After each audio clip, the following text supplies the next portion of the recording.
Well, we are live, and that's a good thing. That's a good morning. Happy first weekend after Thanksgiving Turkey Day. I'm David Dorian Ross, the founder of the Virtual Pipe Club, and I am just about to open the virtual doors to let people in to today's meeting. A couple of new things that you might see, a little bit different camera angle, something interesting that we can do to get the YouTube live stream started. For those of you who fall on in here and come on in, first of all, welcome. Second of all, go ahead and put your name down, say hello so that we know who you are. Throughout today's show, as I do every week, I'll be watching your comments and trying to include your questions and comments into the conversation and ask our guest speaker. Today's guest speaker is Scott Markwood from Aristocob. Some of you may know him from his YouTube channel. And some of you may have bought some of the wonderful products that he sells on his website, the Aristocob website. It's all about the cobs today. I have two of them, a mini and a maxi. So bring your cobs, have a good time. And now we're going to let people in and get this party started. Here we go.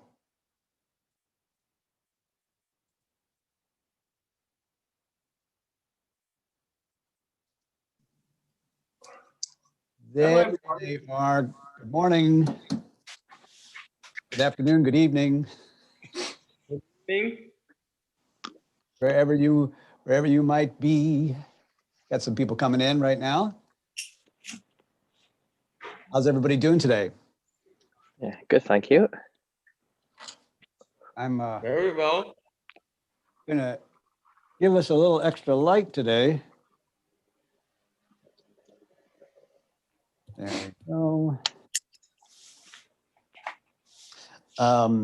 Did you guys bring your cobs? Yep. There we go. Yerke's all ready. Oliver's all set up. Excellent, sir. Fortunately, I don't have a cup. That is a pipe that I need to buy. Well, that's a wake up, isn't it? Two of them. You got two of it. I did too. I'm double fisted today. So I have a mini and a maxi. Oh. I know this thing is enormous. This is Well, that's very Meerschaum. This is one of their Hobbit line, and you know I thought it was going to be larger from the picture, but I had no idea how gigantic. This is like, I think I ate this for dinner a couple of weeks ago. Bill McCullough's here in the flesh today. How are you, sir?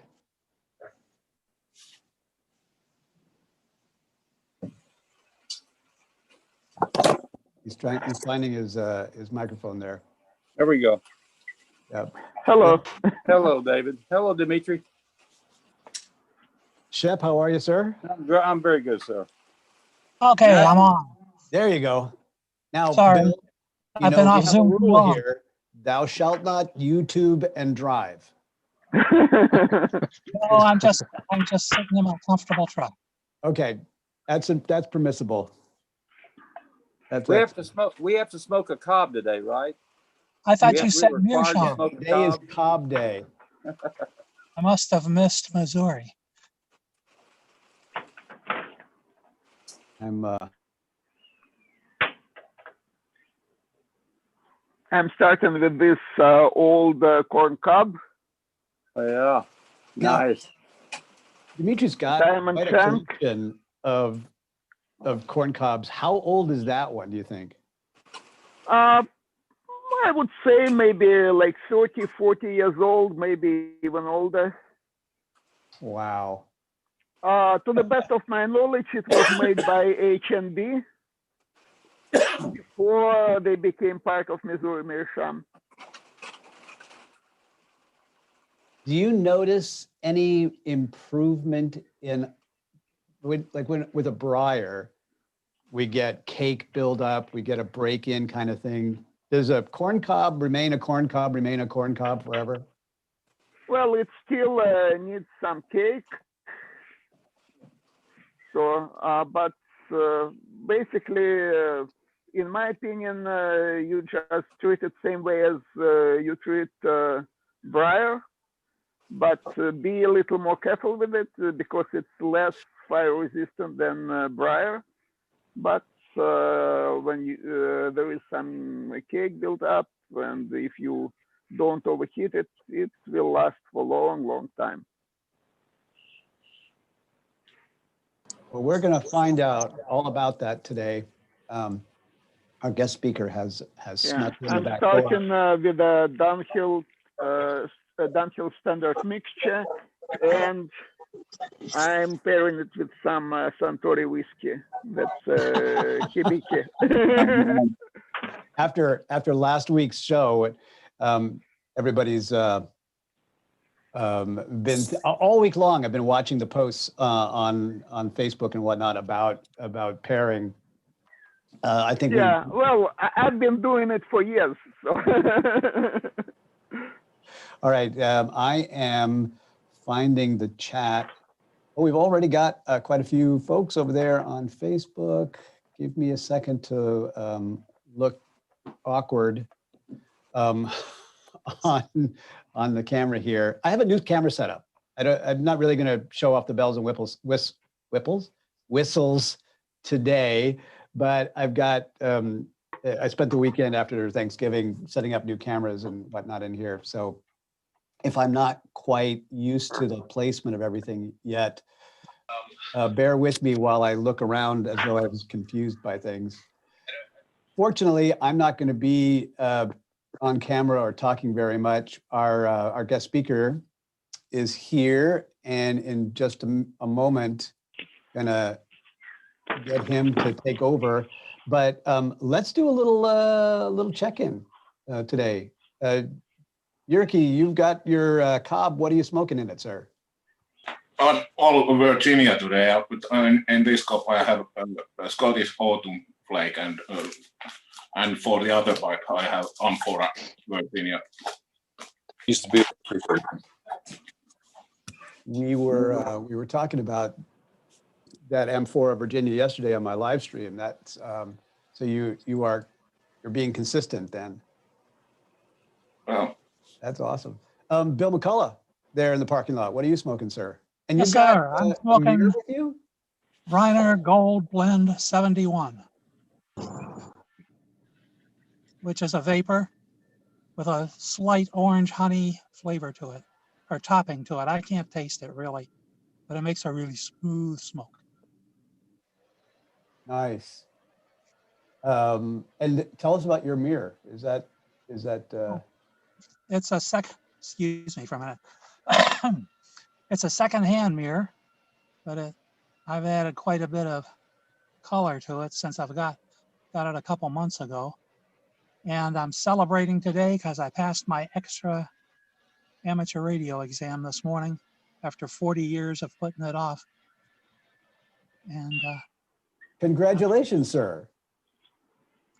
That's awesome. So, gentlemen, we have someone in our midst who is a bigger ham, apparently, than either myself or Dimitri. So, there's several of them on here, I think. But you're official. You have the license. That's awesome. We've got a couple of new faces today. I wanted to make sure I welcome everybody. And if you're not a new face and I've just forgotten you, remember how old I am. That's all I want you to remember. Yes. Good morning, good evening, good day, wherever you're at. How are you? Yeah, I'm good, thank you. Chris with a K. Yes. I don't know. Is it work? Is my mic working? It is. Come in. It is. Yeah. No, it's the first. It's the first Saturday that I've had off, so I've actually been able to join. I'm a new smoker. I've only been smoking for about 2 months, but I've come straight on here, and yeah, I've looked forward to actually, having a Saturday off and being able to just sit and enjoy. Where are you from? UK, North in Staffordshire. So how do you like pipe smoking so far? Love it. Absolutely love it. Get home, just sit, relax. A couple of weeks ago, I was doing the gardening, clenched my pipe and puffed away. It was great. Well, that's what pipe smoking is all about. As long as you enjoy it. And I'm glad that you're here today. We're trying to try to expand our repertoire today. We've been talking a lot about with all of the different artisans and carvers and whatnot, a lot about briars, a little bit about clays, but we've talked around cobs, but we haven't actually like dived into it. So Chris, maybe this will expand your pipe collection after today. I hope so. Yeah. It's Christmas coming up, so I've got excuses. Well, there you go. Yeah, I brought a whole bunch of corn cob pipes. I'm going to show you because some of you already know I have pretty extensive collection. I have, I would say, probably between 40 and 50 different corn cob pipes, and some of them are older than I am. Awesome. Well, anyway, Chris, welcome. What are you smoking today? I've got Chieftain's Shipwright mixture. And tell us about your pipe as well. Is that? I'm not too. It's a briar pipe. I'm not too sure. Some sort of Italian brand that I got at my local tobacconist, but there's only one near me, and it's closed at the moment during our lockdown as well. So I've wanted to go back in, but they don't open for a couple more weeks. Awesome. This becomes kind of a bit of a conversation starting point when we talk about what you're smoking, and don't be afraid, by the way, to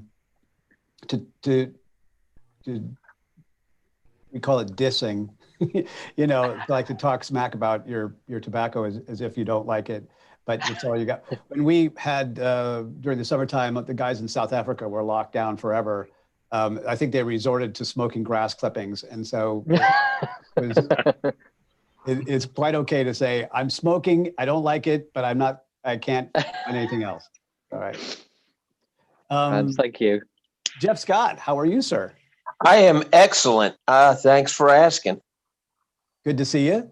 Thank you. First timer. I'm a first timer. What are you smoking today? Well, actually nothing right now. I'm sitting in the house. And out of respect to my queen, I don't, but I will be more than likely a falcon with some autumn evening when I finally get back outside. Oh, nice. Good choice. And I didn't check and see if our buddy Phil is here yet. Phil is our ambassador to Scotland, and he is very fond of his falcons as well. So he might join you when he gets here. Oh, awesome. And I'm visiting y'all from Tifton, Georgia, almost to the Florida line in Southwest Georgia. Well, welcome. We welcome everybody from all 50 states. Although I don't think we've had anybody from Alaska yet, but across the pond and all points in between. So welcome. Well, thank you for the kind welcome. Stuart from Australia, 2 weeks in a row. Apparently we didn't chase you off last time. No, I enjoyed it so much. I got up at 5:20 this morning to join you. That's awesome. And you guys are experiencing lovely spring weather, yes? We're heading for a 109 degree day today. At the moment, it's probably about 68 and very pleasant. 109, I'm assuming that's Fahrenheit. Yeah, I converted for you. Oh, wow. Well, what are you smoking today? Well, after breakfast, I will be smoking my new B10, Peterson B10. And of course, I had to smoke early morning pipe. Very good. Early morning pipe. A great choice. I'm smoking, I got started with, I actually just opened this today. I've had this little corn cob for quite a while, but I haven't smoked it. It's just been sitting there. But between this one and this one, I figured I'd start a little bit more mellow before I dived in there. And I'm smoking, as some of you may, if you followed me on the live stream I did yesterday, I'm trying to cull through all the bags and tins of tobacco that I had, because I came to the conclusion I have too much that I'm not smoking, and it's probably because I don't even like it, or even worse yet, know what the heck it is. So I'm trying to cull through that, and right now I'm working my way through these tobaccos from the Country Squire. So I figured it was a good match, you know, the Hobbit pipe and the Hobbit blends. So I'm smoking Old Toby right now. That's my nerding out for the day. Anybody else got something really cool that they're smoking they want to share with the group? Orly Golden Slice for me. Orly Golden Slice, a classic, the favorite of Tom Elpang. Northern Briars. Love that. Is that one of yours, sir? It's Northern Briars, Ian Walker. Oh. You've been putting out some really nice pipes lately, Simon. Beautiful. Thank you, David. Stuff. I was actually looking through. I was looking through some of the older pipes that I'd made quite some time ago, which hadn't gotten sold and were just sitting in a box. And I came across this one, which I actually made for myself, but I've never smoked it. Bit of a wacky job, this one, but really, I actually really liked it.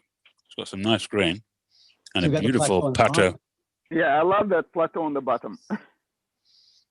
That's fantastic. Got a really craggy look to it and some nice grain. We got a lovely group of people over there on YouTube. I want to make sure that we don't leave them out of the conversation. Hey, Steph. They're yes, Steph and Skip. We'd love to have you guys in. Just I'm not going to put up the link on YouTube, because last time we did that we got Zoom bombed by Pornhub. So what you can do, however, is go over to Facebook and just look on just any of the pipe forums, and you'll find the link there. And just come on in, guys. The water's fine. Yeah.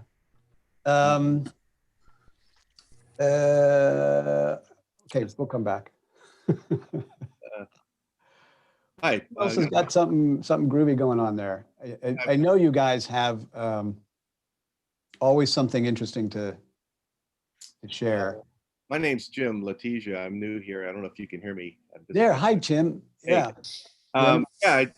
I've been watching you guys for months and months, and I've been kind of in the corner here looking. And today I thought I'd come out of the box, just share a bit. I've got I had a great acquaintance here with David Ruiz, who on Facebook put up the ability to get some tobaccos, and I was always looking for some esotericas, and he was able to locate a whole big batch for me, and so I'm smoking the Margate right now. And also I was able to acquire from him, David's down here, I can see him here, great guy. I've just come to really appreciate him and love him much. I just got this from him, which is a calabash, beautiful. I think it's an Armanelli, is it, David? Armanelli? I don't know if you can see that, but the sandblast is just fantastic. Wow. Yeah, it's gorgeous. And he's had it. I don't know how long you've had this, David, but it really was hardly smoked. And I just love this pipe. It's just become one of my favorites. And then the other one that I got from him, David, was this Nostra de Paja, is it? Nostra de Paja, I think it's pronounced, which is a beautiful, it's another rusticated. Look at the rustication on this. Is it there? It's just beautiful. And loving this too. It's a bit smaller than I usually smoke, but I love it. It's not quite a nose burner, but it's or warmer, but it's a great pipe. And then today I'm also going to smoke this. I picked up this Ben Wade freehand that I just love too. I found this on eBay, and it's the walnut And I had one of these back in the day. I started smoking pipes back in 1973 when I was a very young man at Smokers Haven in Columbus, Ohio. I was at Ohio State University as an engineering student. And I was working at the electric company there, and two workers there said, "Come on, we're going to lunch." And I said, "Okay, I'll go with you." And after lunch, they said, "We're going to stop in this pipe shop." And I said, "What's that?" Had no idea. And it was Smokers Haven back in 73 there. So they said, I just fell in love with it. When I walked in the store, I smelled the aroma. And I said, "Okay, what do I do?" And they said, "Well, you need to buy you a pipe." I bought a GBD Virgin Bulldog, which back then was a lot cheaper than they are now. And I was able to keep those. I still have it. And so they said the only hook is you can't buy an aromatic. You've got to buy an English tobacco to start with. They wouldn't let me buy an aromatic. So I never smoked aromatics because these guys kind of put it to me. And then I smoked till about 1990, and I kind of backed off and kept my pipes that I had from the Smokers Haven back then. And then I got back into it for a couple of years, backed off again. And then just recently this summer, I watched you guys. I saw this and I was so intrigued by the forum and everything that you guys were doing. I said, you know what, I should get back in. I dusted off my pipes, cleaned them up because I had them since back in the 70s. And so that's where I am now. So the Esoterica was always my blend because I smoked Smokers Haven's cognac. That was my favorite. And they said that wasn't an aromatic. For some reason, the cognac in that, I don't know if it was not an aromatic or was, but I loved that. And when it went out back in the 90s, I was told that this Pembroke by Esoterica was the same Jersey Isle or Germain blend of the cognac that Smokers Haven had worked out with Germain and Son. So I bought the Pembroke back then and of course smoked that tin and never got another one until I met David Ruiz. And David hooked me up with his shop there in Louisville. And now I've got all kinds of Esoterica thanks to David. So I paid dearly for it, but you know what? It was worth it to me because it brings back all the memories that I had at Smokers Haven. And I've since talked to Primal, is it, at Smokers Haven today, who's the new owner. And I've ordered, some things from him as well. So anyway, that's my story. I'm glad to be with you guys. It's just awesome to get back into pipe smoking. I'm really enjoying it. And that's it. So that's who I am, and hope to join you guys often here. And thank you, David, so much. His expertise, I'm telling you, is second to none. He knows what he's doing. And I told him he could be my son, so. But it's been a great ride. So I'm enjoying all these pipes. Thank you very much. Well, Jim, welcome. And thanks for sharing your background story about your experience with pipes. That's always so fascinating to learn. We all come from different starting points with the hobby, and it's endlessly fascinating to me, anyway, about how you get introduced. Sometimes it's by a couple of guys that right. And they're smoking, and they're like, "Come along with us," and it just opens up a whole new world. So, and we're glad to have you back with us. Thanks. It's great to be with you guys. Awesome. Yeah. And two things to add and say. In Kentucky now we only have bourbon and Burley by itself. He took all the Esotericas and Germains. We're empty. I snatched it all up. And second, I'll take your word about being your son and inheriting all these ones back to Kentucky. Thank you. Yeah, you're welcome. You're welcome. I didn't want to be a hoarder on Esoterica because I've heard of those guys, and I'm certainly not that. I just wanted to pick up, especially the Pembroke. I think I got 4 or 5 tins of the Pembroke was what I was really looking for, and so that satisfied it.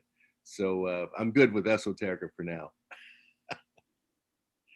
I wanted to make a quick comment to the guys in the group here. You'll notice that I put everybody on mute, and when I do that, it's simply to stop from, ambient noises, background noises, and, somebody closing the door in the other room. It takes over the Zoom screen, and sometimes the speaker, whoever that is, disappears. And that's the only reason why I put people on mute. I serve the function of just trying to keep the conversation going, but not to try to control any of your comments or questions or being a part of the conversation. So please know that you can turn your microphones back on at any moment. It's not meant to keep people out of it. You come back in whenever you want to. Also, if you're on a mobile device, like an iPhone or a tablet or something like that, and you're on Zoom, if you haven't already figured this out, if somebody hasn't showed you, you do a finger swipe, and that will give you different views of who's in the meeting right now. You can, see individuals or small groupings of them. The size of your screen will limit how many people you can see it all at one time. But then you can also scroll back to the place where you're just seeing the speaker. And so those are all options for you. And that's my public service announcement for today. Was wrong about that, David. Jim, can I see that first pipe again? What was the brand? From Jim? He was showing his pipes just now. Yeah, very good. You're talking about the calabash? Yeah. Can we? Yeah. This is, if I get the name, I don't know if I pronounce it right. Armanelli, is it?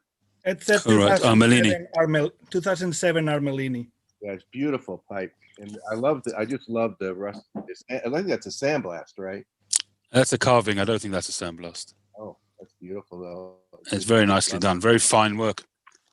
Yes. Yeah, I love the top. Mm. Very nice. Very nice. Enjoy it. Thank you. Well, gentlemen, I am going to take over for a moment to introduce our special guest speaker. He's well known in the YTPC with his YouTube channel called Aristocob, and I think it's called Aristocob. He's going to have to correct me if I've got that wrong. But his website it is. And his company is called Aristocob, which I think we should all have dressed up a little bit, with a name like Aristocob.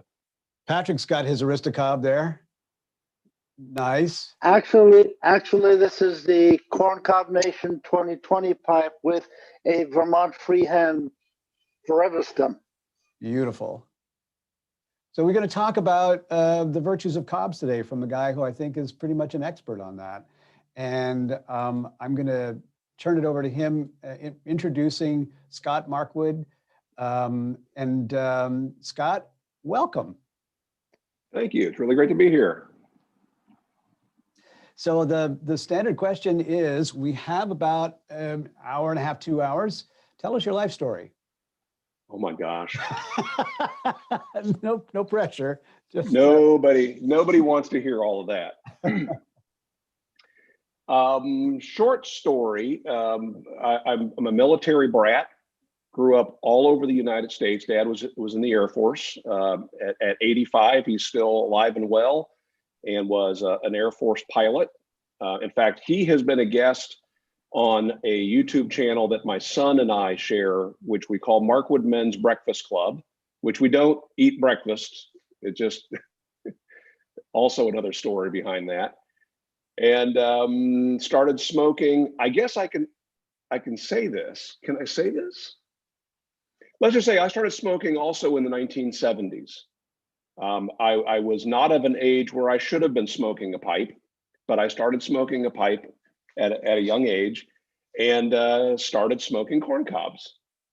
And so my history with pipe smoking probably follows many people's path, although I kind of circled back. And that is, you start smoking a corn cob, you get to know some folks at a local tobacconist, and they do their best to shame you into buying briars, which I did. And of course, I didn't get quite the experience and enjoyment that I had been getting with cobs. So I go back and have that conversation. And of course, I didn't spend enough on my briar. I need to move up in quality and price to get the full enjoyment out of the tobacco. So I did that. And the next thing I know, I'm smoking cobs again. And so I go back and I buy some more expensive briars. And I finally figured out one day that I like corncob pipes. I just do. And there's no shame in that. And you know, we tend to fall into those categories where we either love and want to acquire more pipes, or we want to acquire more tobacco, or both. Maybe we go in and out of each of those cycles at different times. And for me, I'm just an odd duck. I like corncob pipes and I like aromatic tobaccos. And it's so funny because I'll have a conversation as I travel with a new tobacconist. I introduce myself and usually I'm looking over their tobacco, and they ask me, well, what do you smoke, or what do you smoke it in? And I almost don't even want to answer anymore. But I've been enjoying corncob pipes since the 70s. I've enjoyed mostly aromatic since the 70s, and I've smoked a lot of tobacco. So I guess I just know what I like. And also, just so everybody on this call knows, corncob pipes are tobacco's favorite pipe. So who am I to argue with tobacco? Now, anyway, live in North you have to Carolina pick now. that up a little bit from there. I am anticipating where you're going to go with that, but I'd like to hear, you know, you to expound on that. Corn cobs are tobacco's favorite pipe. Tell us. Oh yeah, more. you didn't know that? Well, not till today, but give us the whole story there. Well, you know, it's interesting, in hearing the comments from the new smokers. You know, there's something kind of primal about learning how to start a fire and tend a fire, whether we're talking a campfire or a fire in a pipe. And you learn a series of new skills when you smoke. But the thing about a corncob pipe is they tend to smoke very well pretty early on. So you get about 6 bowls in a corncob pipe and all the nastiness goes away. And by the way, everybody hates the flavor of the shank at the bottom of the bowl. It's just nasty. Nobody wants to smoke that. But once it chars over, you don't taste that anymore, and it just smokes sweet. And it's funny because I've talked to guys that have extensive inventories of briar, and to me, they'll admit they really love the way their cobs smoke. So, like I say, just sort of came to that conclusion. Whether we want to admit it or not, we all love our corn cobs. Unmute myself there. Yes, I'm loving mine. So I swore I heard a harmonica there for a moment. So tell us a little bit about your getting into making this into a business or evangelizing on a more expanded scale. Yeah. So going back to the early 2000s, in fact, I'm not even exactly sure when it was, but it was 2002-ish, maybe. My wife and I were traveling from North Carolina out to Denver, Colorado to visit my parents one Christmas. And on our way, I'm looking at the map and realized that, you know, if I lie to my wife, Missouri Meerschaum's right on the way. And I'm not kidding. She's like, why are we on this old state route? You know, I just think it'd be a nice scenic run. And we stopped by the factory. The factory was not open to the public. They didn't really have a museum like they do now. And I having been met at the door and being told that there's nothing to see, I can't really go in, I still coerced my way in, at least into the offices, and met some of the people there. And while there, they had a little table set up with just a couple pipes. And what I saw were some pipes I'd never seen before. I had never seen these larger pipes like the General or even the Country Gentleman, which isn't a terribly large pipe, but I'd never seen one. And I said, why, you know, is this something that you've made for a while? They said, oh yeah, it's always been in our line. I said, why have I never seen it? And they mentioned that there's a bit of a challenge that they have, that their pipes are sold in retail stores who have them to get new smokers interested in pipe smoking, but then just like they did with me, get them on the path to buying briars. Because, you know, pipe shops need to sell tobacco and they need to sell higher priced pipes. It's just the way it is. And so I bought a couple pipes, and then on the way to Denver, it just kept gnawing at me that people need to know about these pipes. These are pretty cool pipes. So I called them from Denver. At the time, my wife and I had a pretty thriving business on eBay. And I asked them, would it be possible? Would you have a problem with me selling these pipes online? And they said, no, we wouldn't have a problem with that. Go right ahead. And started selling them on eBay. And after a short time, I decided to go ahead and start a YouTube channel. And at that point, I had adopted the name Aristocob. I had been on a couple forums up until that point using that name. And some of the people here may know that Aristocob was a metal kind of it's what they call a system pipe, a metal pipe with a corncob liner on the inside of the metal pipe. It looked like something that George Jetson would smoke. Very cool Art Deco streamlined look. And that company had sold to Missouri Meerschaum and then was completely taken off the market. So I liked the name enough. I was buying them like crazy on eBay because they would show up. You couldn't buy the little corncob liners for them. And so I just was snatching these pipes up for next to nothing and started using that name and decided I liked the name for my my eBay store. And then for whatever reason, I decided to go ahead and shoot a video and talk about those pipes. And I think maybe I was going to put that video in my listing on eBay. And then something surprising happened. And that is I started getting messages from people. I started getting comments from people. And I thought, okay, maybe there's more to talk about. I'll talk about a couple of the pipe shapes. And then I started getting more and more comments. And finally, I got a message from a guy who's still pretty active on YouTube, or was pretty active. DIGHSX is his channel name. And he said, I don't know who you are, but you need to start replying to the comments that people are leaving on your channel. Okay. I mean, if they asked me a question, I would reply, but posting a comment, I felt no need to reply back. So I did, and oh my gosh, if you have a YouTube channel and you're not interacting with people that are commenting, you are missing out on the best part of YouTube, and that is the community aspect that I was completely left out of. And so at that point, it just kind of exploded. eBay was charging draconian fees, and finally I decided, well, I'll go ahead and launch my own website, maybe shoot a few more videos for the YouTube channel, and then just move away from eBay. Well, that was 2005, and we really haven't looked back. We sell a lot of corncob pipes and sell them all over the world. In the meantime, you may have noticed Missouri Meerschaum now has a website, and great, they're welcome to be out there. Obviously, it's their product; they can do anything they like, but they are my competitor now and my supplier. That's actually so a pretty good relationship between the two companies. Yeah, that level of competitiveness, actually, the high tide raises all the boats, kind of thing. Yeah. Scott, I just wanted to jump in with a quick question that we got from the YouTube group over here.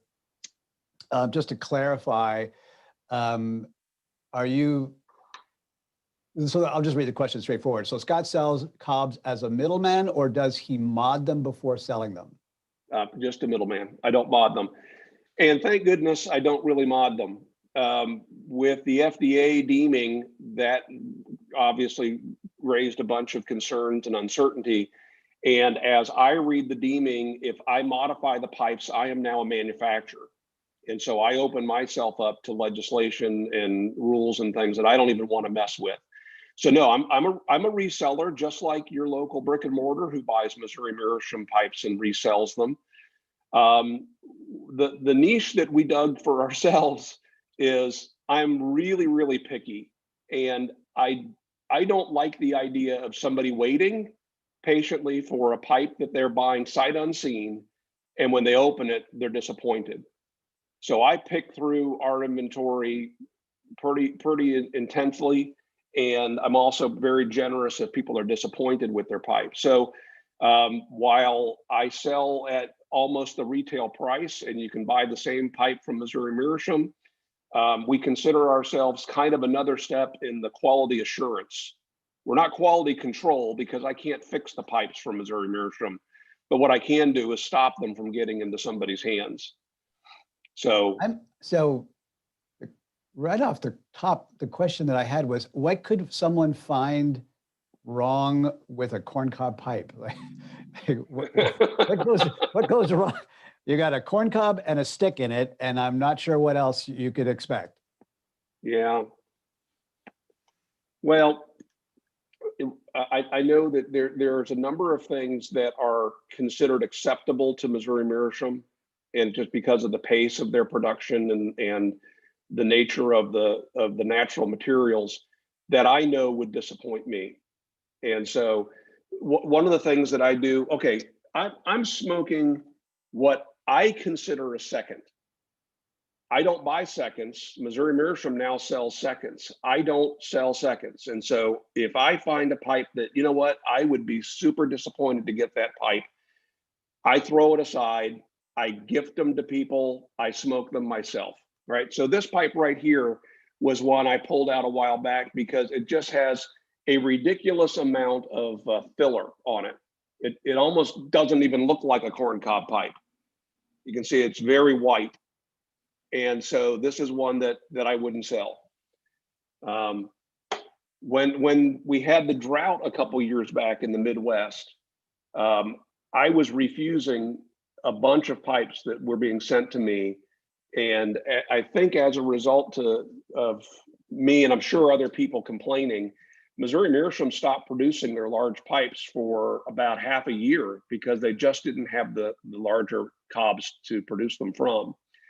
But I actually have a private YouTube video or two that I've sent directly to Phil Morgan, you know, opening a box and saying, Phil, come on. And so they started selling seconds as a result of, you know, they just have to acknowledge there is an expectation. There's a minimal expectation, but people don't expect to get a pipe that's all chipped up or cracks in the wooden shank and things like that.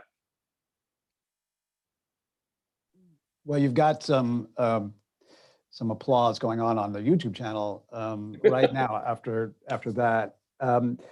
There's some more questions coming in from the YouTube group, but before I do that, the fellows who are here in the Zoom room, I know that you've got questions for Scott, and I've got some more questions to try to lead into some other very esoteric parts of the Cobb story. But before we go there, what if you got some questions, thoughts, comments, requests for Scott? Why don't you just hop on in, turn on your own microphones, and go for it. Hey Scott, this is Dennis Chure. Hello there, sir. I Hey, just Dennis. wanted to tell you that I now have about 37 Cobbs, and it's all your fault. No, I'm serious. About 3 reasons that I am now a Cobb aficionado. First, like you said, I have about 50 briars in addition to all the Cobbs I've got. But first, I, like you, was a briar snob for a long time. Second, I don't know if you remember a certain argument you had with a guy called Mutton Chop Piper a long time ago. Aha, I thought he'd remember. But nonetheless, I can't remember how I found out about you in Aristocob, or was it because of the fact that I was smoking briars and I loved them with English tobaccos, but any kind of like a Virginia, like the vapor I'm smoking now, or any pipe that any tobacco that was a little bit hotter than an English. And then I started finding out that Cobbs for like you said, flavored tobaccos, aromatics, vapors, anything that burned a little hot, a Cobb was so damn cooler smoking that me with my tongue bite problems worked perfectly with. So then I can't remember how I found your YouTube stuff, But I started, I think I've watched every single thing you've come out with, and I've learned a shitload, sorry, everybody, about cobs from you. And then I started buying the damn things. And I've been smoking pipes since the 70s. And so that was your stuff on YouTube. Oh, and by the way, everybody, one thing about Aristocob is Scott isn't kidding. He goes through those damn pipes and makes sure that what you get is a damn good cob, because none of the ones I've ever seen from him are anything but, if not perfect, as perfect as you can get in a cob. Secondly, he allows you to pick your stem. Like you, Scott, I don't like anything but the Danish stems. In other words, they're nicer, they're flatter, they fit in my teeth better. And Scott gives you the option. You can, because normally a country gentleman, for example, comes with a standard stem. Scott will allow you to pick a Danish stem. And again, you guys can pick on your stems and all that. But nonetheless, he will allow you to pick a stem and pick a shape.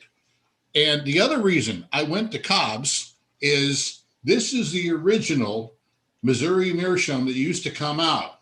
Missouri Meerschaum also, I think, I don't know whether it was pressure from Scott, because I think there's some synergy there, because he was selling them, he was getting picky, and Missouri started changing. I don't know whether that was part of it or they're just research, but look at the new Cobbs. Look how much larger and thicker they are.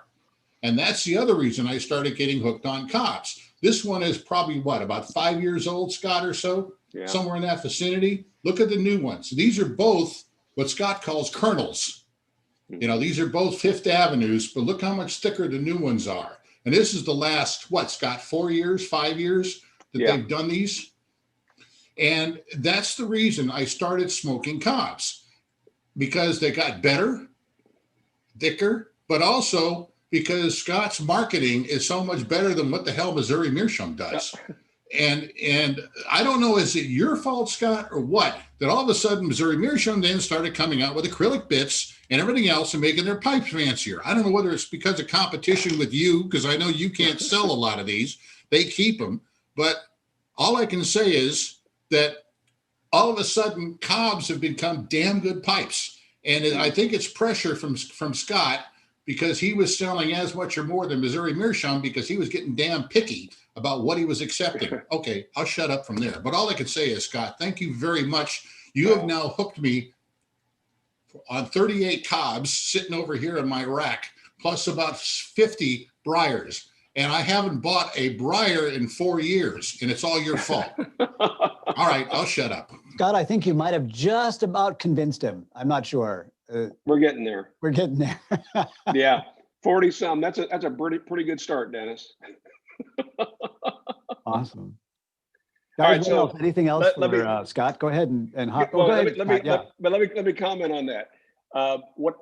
Two things happened with Missouri Meerschaum and their stems. The first one was they realized that there was a market for a higher quality corncob pipe. They sold back in the early days and into the 1950s, even the 60s. They had a higher level of quality of pipe. But as pipe smoking fell out of popularity and their sales diminished as a result, they focused on their low end and selling to companies like Walgreens and Walmart and just really inexpensive pipes. That had been their focus for many years.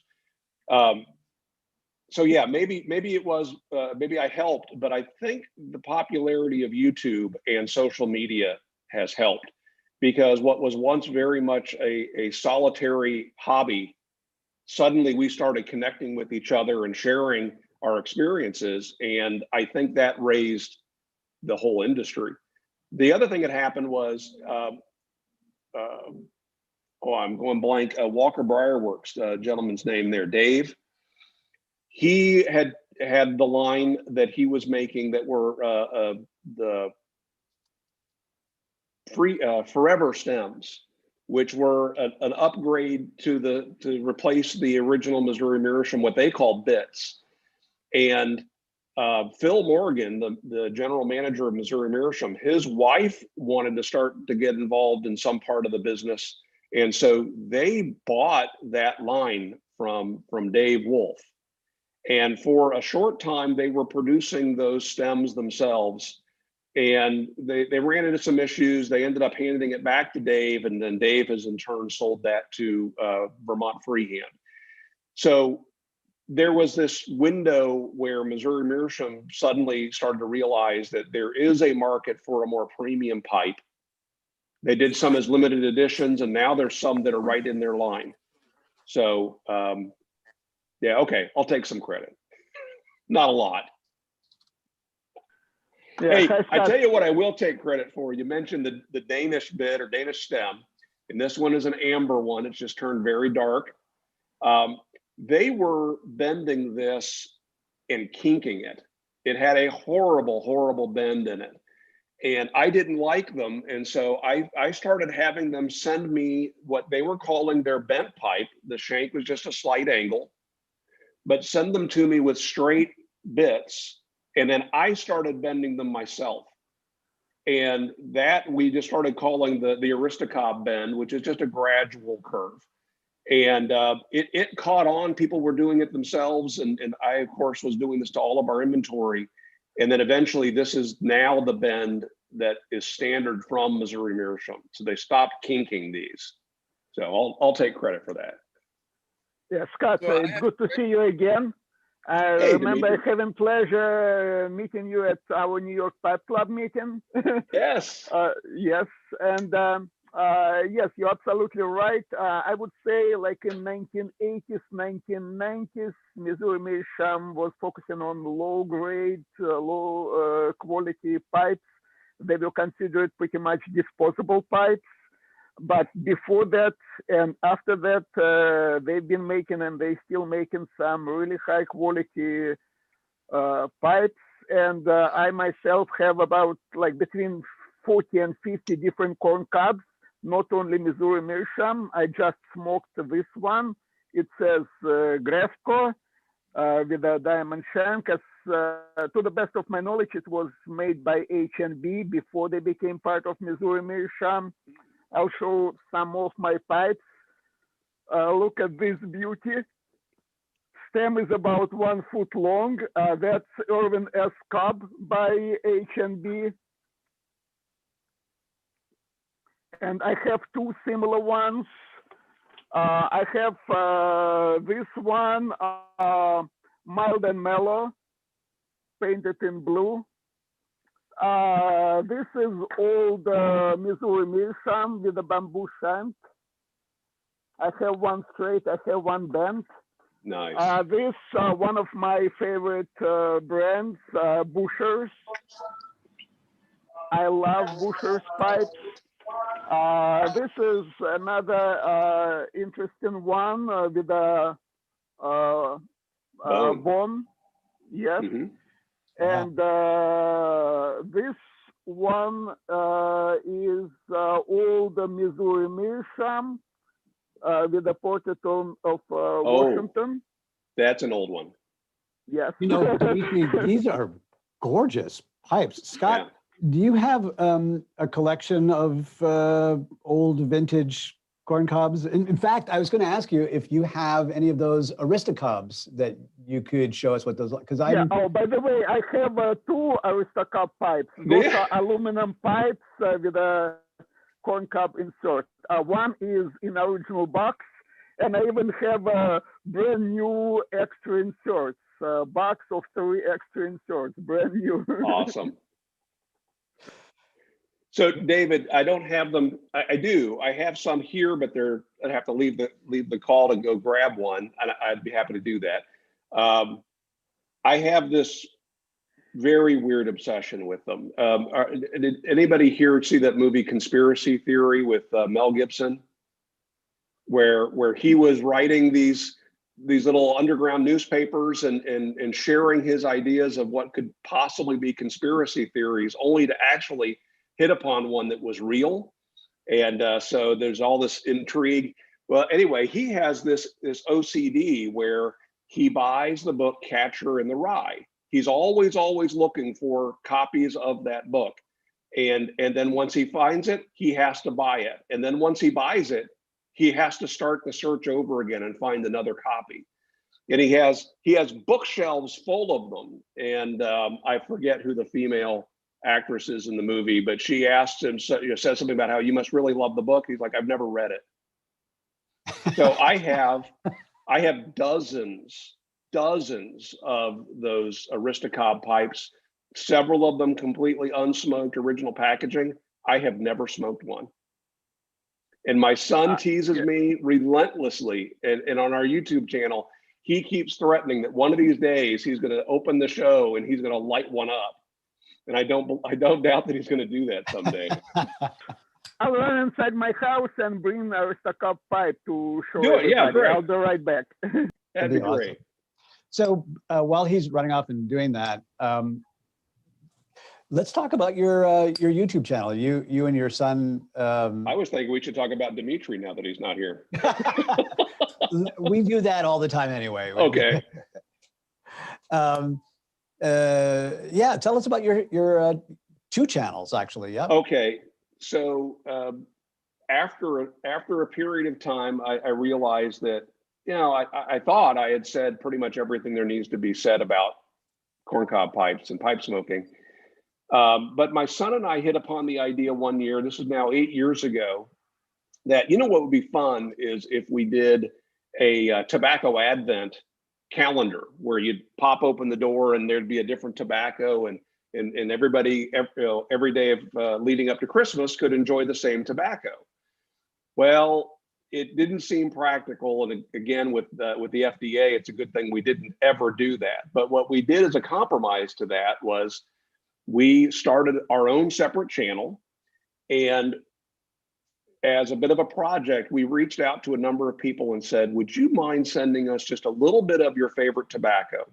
Not even an ounce, just a little bit. And then that December, beginning the 1st of December, we launched about a 15-minute episode where we smoked their tobacco. And we did that every day from the 1st of December through Christmas Day. And we've done that now every year for 8 years. We call it Tobacco Advent. And it's just a bunch of fun sharing other people's tobacco.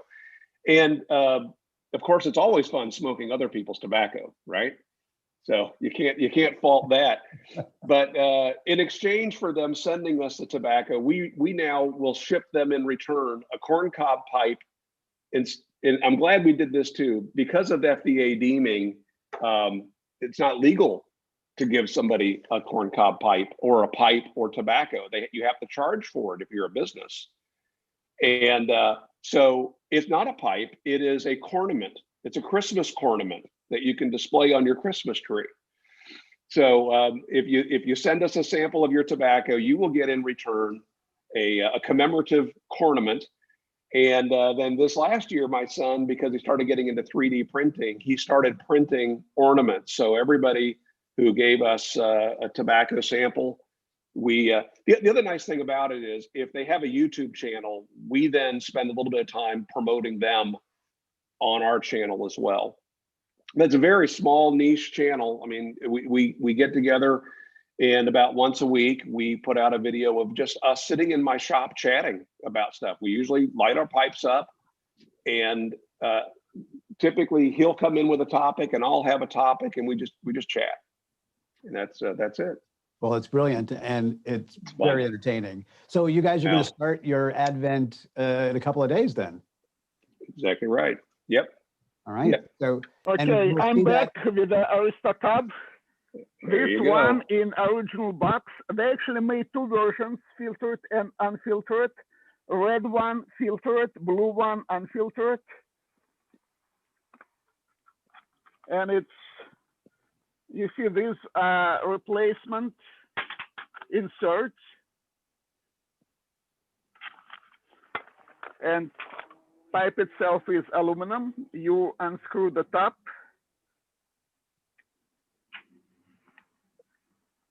And replace replace and insert as needed. And even though it's metal, it's aluminum, it doesn't overheat. The Cobb insert itself is works as a good insulator. Plus, these ribs, aluminum ribs, they help to dissipate the heat, just like any radiator. And so, even if it's a metal pipe, it doesn't overheat and it smokes really well. So before we move on there, Yeah. can you hold that up to the camera lens a little bit closer? This would be really, and then tip yeah, there we go. Look at that. Scott, I see what you mean, like George Jetson. Yeah. Yeah. That's awesome. So I guess the idea, and again, it's kind of implied in the name, is that that's a corncob pipe you can smoke and no one's going to say, what are you, a hillbilly? So. Yes, that's brilliant. That's super high-tech corncob. Yes. So I wanted to give a plug as if the people who are watching don't already know. But Scott, what is the YouTube channel names for your two channels? Aristocob, Aristo. I always say Aristocob, but that's not right. It's Aristocob. And Markwood Men's Breakfast Club, which on YouTube, you actually can just search MMB Club. In fact, here's my coffee mug that says that I'm a third of Markwood Men's Breakfast Club. So my son is 1/3, I'm 1/3, and our audience is 1/3 of Markwood Men's Breakfast Club. Now, on your website, you are careful to include Jandy as a major part of the entire operation there. Do we want to give some shout out to her as well, or is she still part of the business? No doubt. So my bride, Jandy, in fact, we're about to hit 40 years of marriage, or as she likes to say, 27 happy years of marriage. And she really is, she runs the day-to-day. She ships the pipes. She's does all the correspondence. I mean, I have a real job. I have a day job. I'm a corporate trainer for a German furniture and cabinet hardware company. So I'm spending a lot of time training salespeople and working with customers on LED lighting and furniture, hinges and drawer slides, stuff like that. And I typically travel a lot, and she runs the business. And so, yeah, she deserves pretty much all the credit. I also like to say that I'm the pretty face of Aristocob.com. She doesn't like that. So you need 4/3, I think, is what you mean to say there about that. So I have a question for you. It's been brought up in a couple of different comments on YouTube and also inside our group about filters. So many of the Missouri Meerschaum pipes are designed or at least drilled to accommodate a filter. What's your feeling? Filter yes or filter no? Okay, my personal preference, I smoke without a filter 99.7% of the time. And I almost always smoke what would be considered a filtered pipe.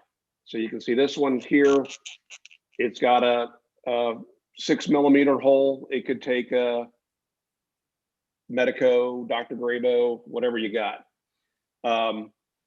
I'm of the opinion, so if you're smoking that without a filter, it's going to be a little bit open. And I got a farm tractor going by here. So I tend to pack them a little tighter than I would pack a briar. And that gives the resistance that I would typically get with a standard bore. And as far as, health concerns and using a filter, the smoke has to work its way down through all that unsmoked tobacco. So the tobacco itself is acting as a bit of a filter, right? I don't inhale, not that I'm not taking a risk here, but I don't inhale. And I also tend to not smoke down beyond the dottle, right? Some people like smoking the dottle. To me, I'm done. When I get that bitterness, I just empty the pipe and reload it if I want to keep smoking the pipe. By the way, that's also an advantage of a corn cob is I can smoke this same pipe all day long. And I don't have any fears that I'm going to funk it up too bad, but then I set it aside for several days.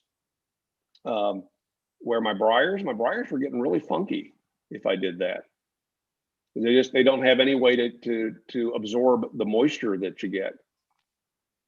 Now, here's another question from the group here.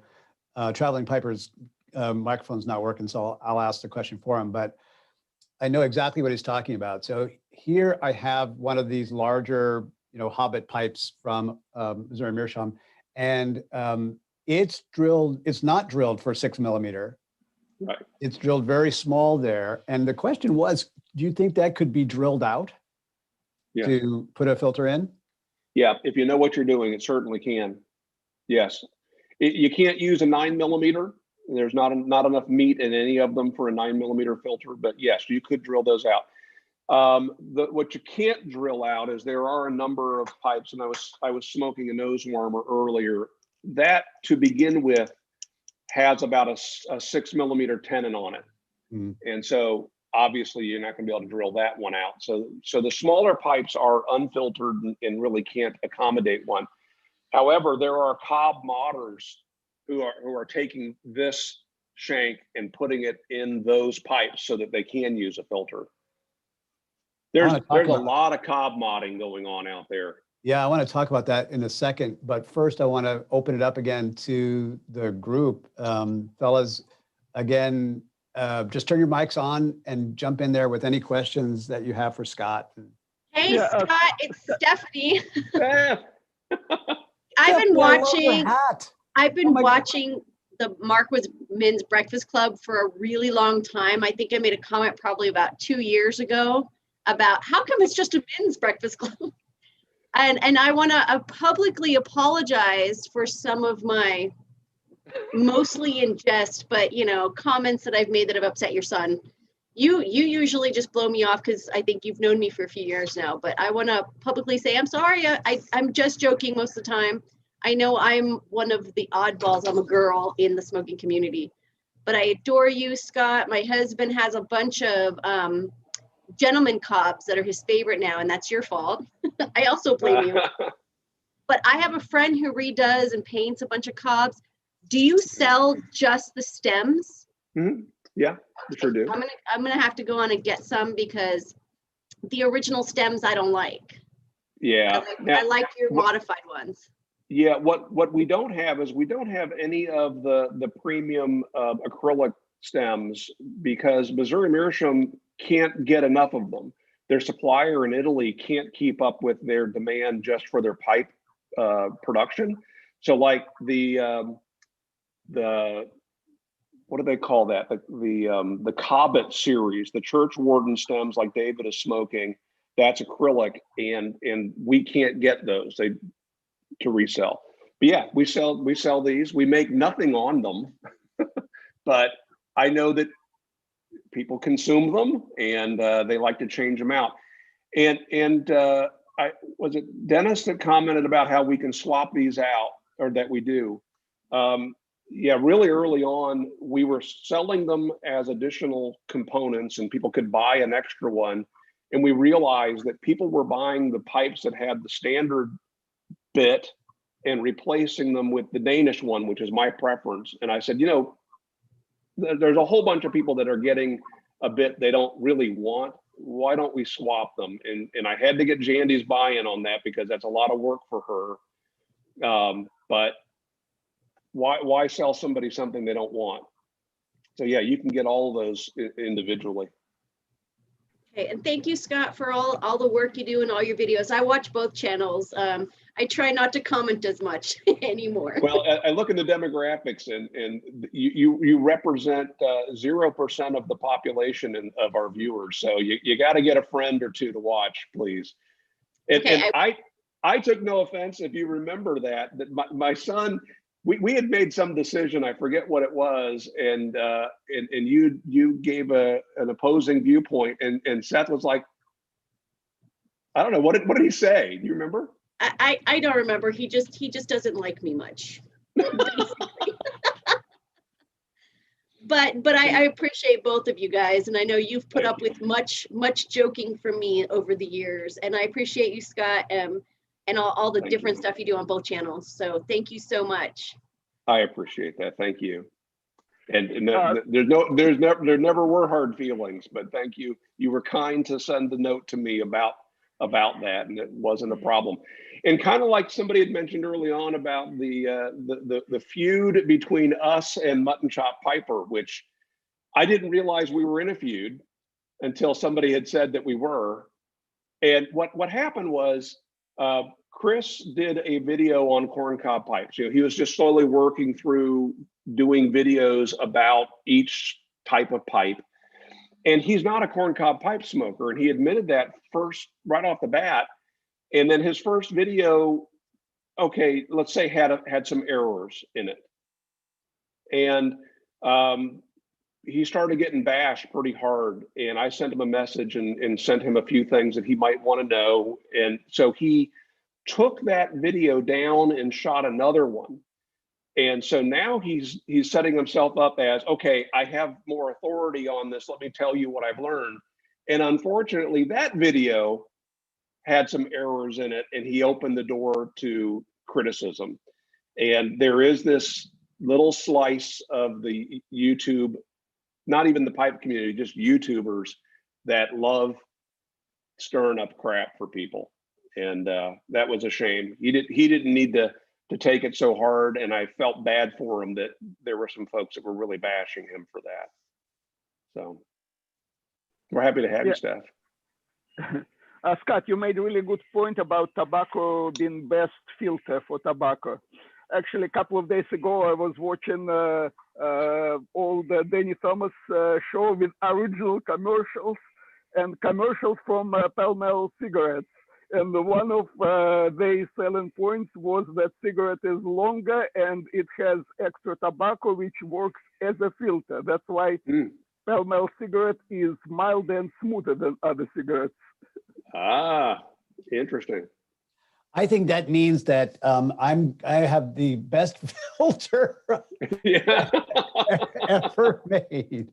That's yeah.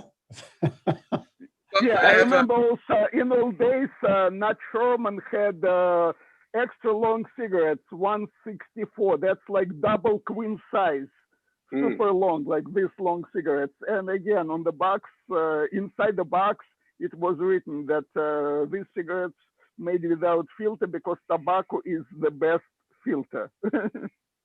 So David, to your point about that big pipe, you get people that buy the MacArthur pipe, which has just got a ridiculously huge cob on it, and then they struggle smoking it.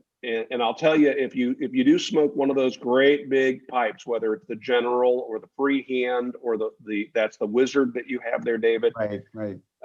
There is no shame in mid pipe dumping out the ashes, because if you don't, you're compacting all of this ash on top of the embers, and it won't keep smoking. So you just got to be alert to that occasionally you're going to dump the ashes out and then keep enjoying. So it makes me think, and by the way, for those of you who have never watched any of my videos, I'm pretty consistent in reminding people that I am in no way, in zero way, any kind of an expert or authority on anything to do with pipe smoking. I just really enjoy it. But it occurs to me that if you've smoked down halfway, you've been infusing the tobacco beneath it with a lot of the oils and tar and nicotine and all that, all that stuff. So it's just dumping out the ash, then smoke the rest of it. Don't need to dump out the whole thing, because you're going to get a lot more complexity in the flavors that you get from that point on. So so dump out the ash and keep the rest. Keep going. Yep. If you have a monster pipe to smoke there like that. I wanted to jump into the Cobb mods a bit there. You have a bit of a relationship with the Dagners, don't you? Yep. Want to talk about them a little bit? Yeah. Again, with my work, I get down to Orlando quite a bit, and they're not too far out of Orlando. And so 10 years ago or so, I threw a message saying, would you guys like to grab dinner? And we did, and had a great time.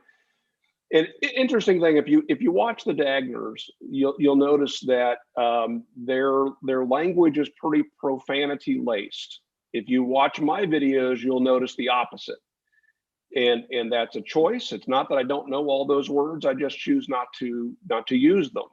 And that's true with or without a camera being on me. Well, that evening, probably 3 hours of chatting, there was no profanity. And that was because they're good guys and they were respectful. They knew that about me. And so there are some folks that judge them, and I would say misjudge them. And it's not fair, but hey, it is what it is. But years ago, Jason launched his own line of pipes that he's not manufacturing. He's having produced in Italy, but he's always been a corncob smoker. And so one of the things he did was he started modding some pipes that were in the same style as his briar pipes.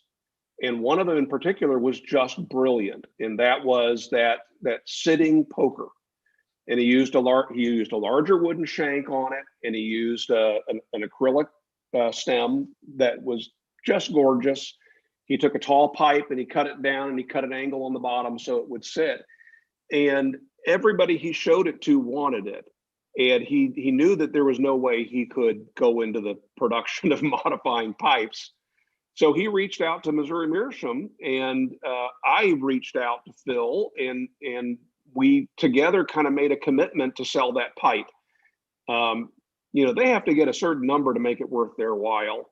And so I committed to buying a bunch of them. He committed to buying a bunch, and then Missouri Meerschaum would then have them for sale as well. And it was originally going to be a one-time thing, and it just took off. And that pipe is one of our top selling pipes. And I have a complaint that I've had since the very beginning, and that is they gurgle. And so using the stock shank, you really do need to drill it out a little bit larger. Missouri Meerschaum doesn't even make their shanks. They outsource that production to a company that makes wooden dowels. So they're not going to drill some of them one size and others another size. And so I would recommend, if you have a Dagner poker and it gurgles, just get a slightly larger drill bit and drill it out.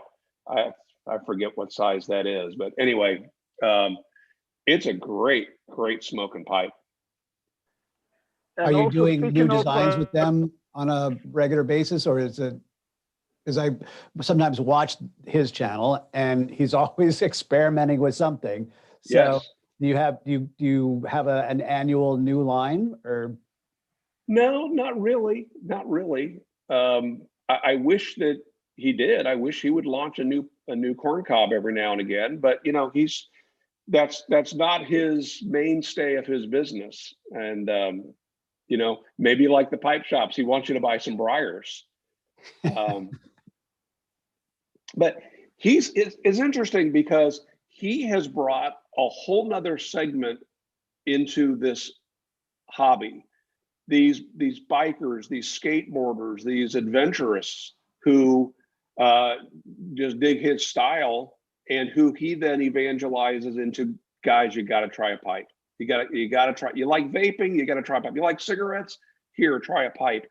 And he'll set up a small little table at these bike rallies, and he'll give away pipes. He'll give away corncob pipes. And he was one of the first outlets for seconds. He reached out to Missouri Meerschaum before they were selling their seconds and said, can I buy some seconds? And he gave them away. He also got Lane Limited to give him a fair amount of Lane 1Q that he gave away as well. So I would dare say hundreds of people are now in this hobby directly associated to Jason Dagner. And a little more about Cobb mods. There is a group on Facebook, Corn Cob Nation. A lot of people who modify their corn cobs post the pictures and description of those cobs, and some of them are amazing works. And also you, Aristocob, the cob foolery. That's pretty much invitation to mud your cob. And I don't even know how long we've been doing that. Probably again about 8 years. We do every year. We do a couple silly things. Okay, November's International Corn Cob Pipe Month. If you didn't know that, I deemed that so 12 years ago. And then every April we do the Cobb Foolery Contest, where we encourage people to share their pipe mods. And the first year we did that, we had a couple people that just ran away with it.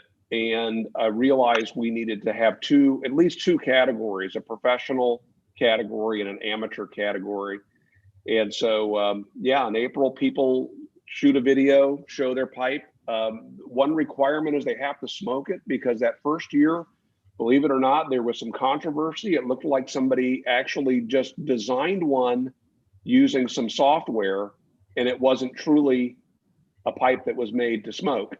So now they have to smoke the pipe on video to prove it's a real pipe.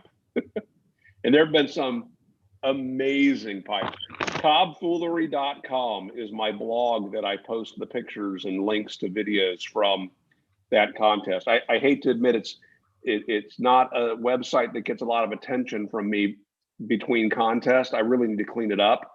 But if you want to see some amazing modified cobs, and about 3 of those designs have become limited edition runs from Missouri Meerschaum.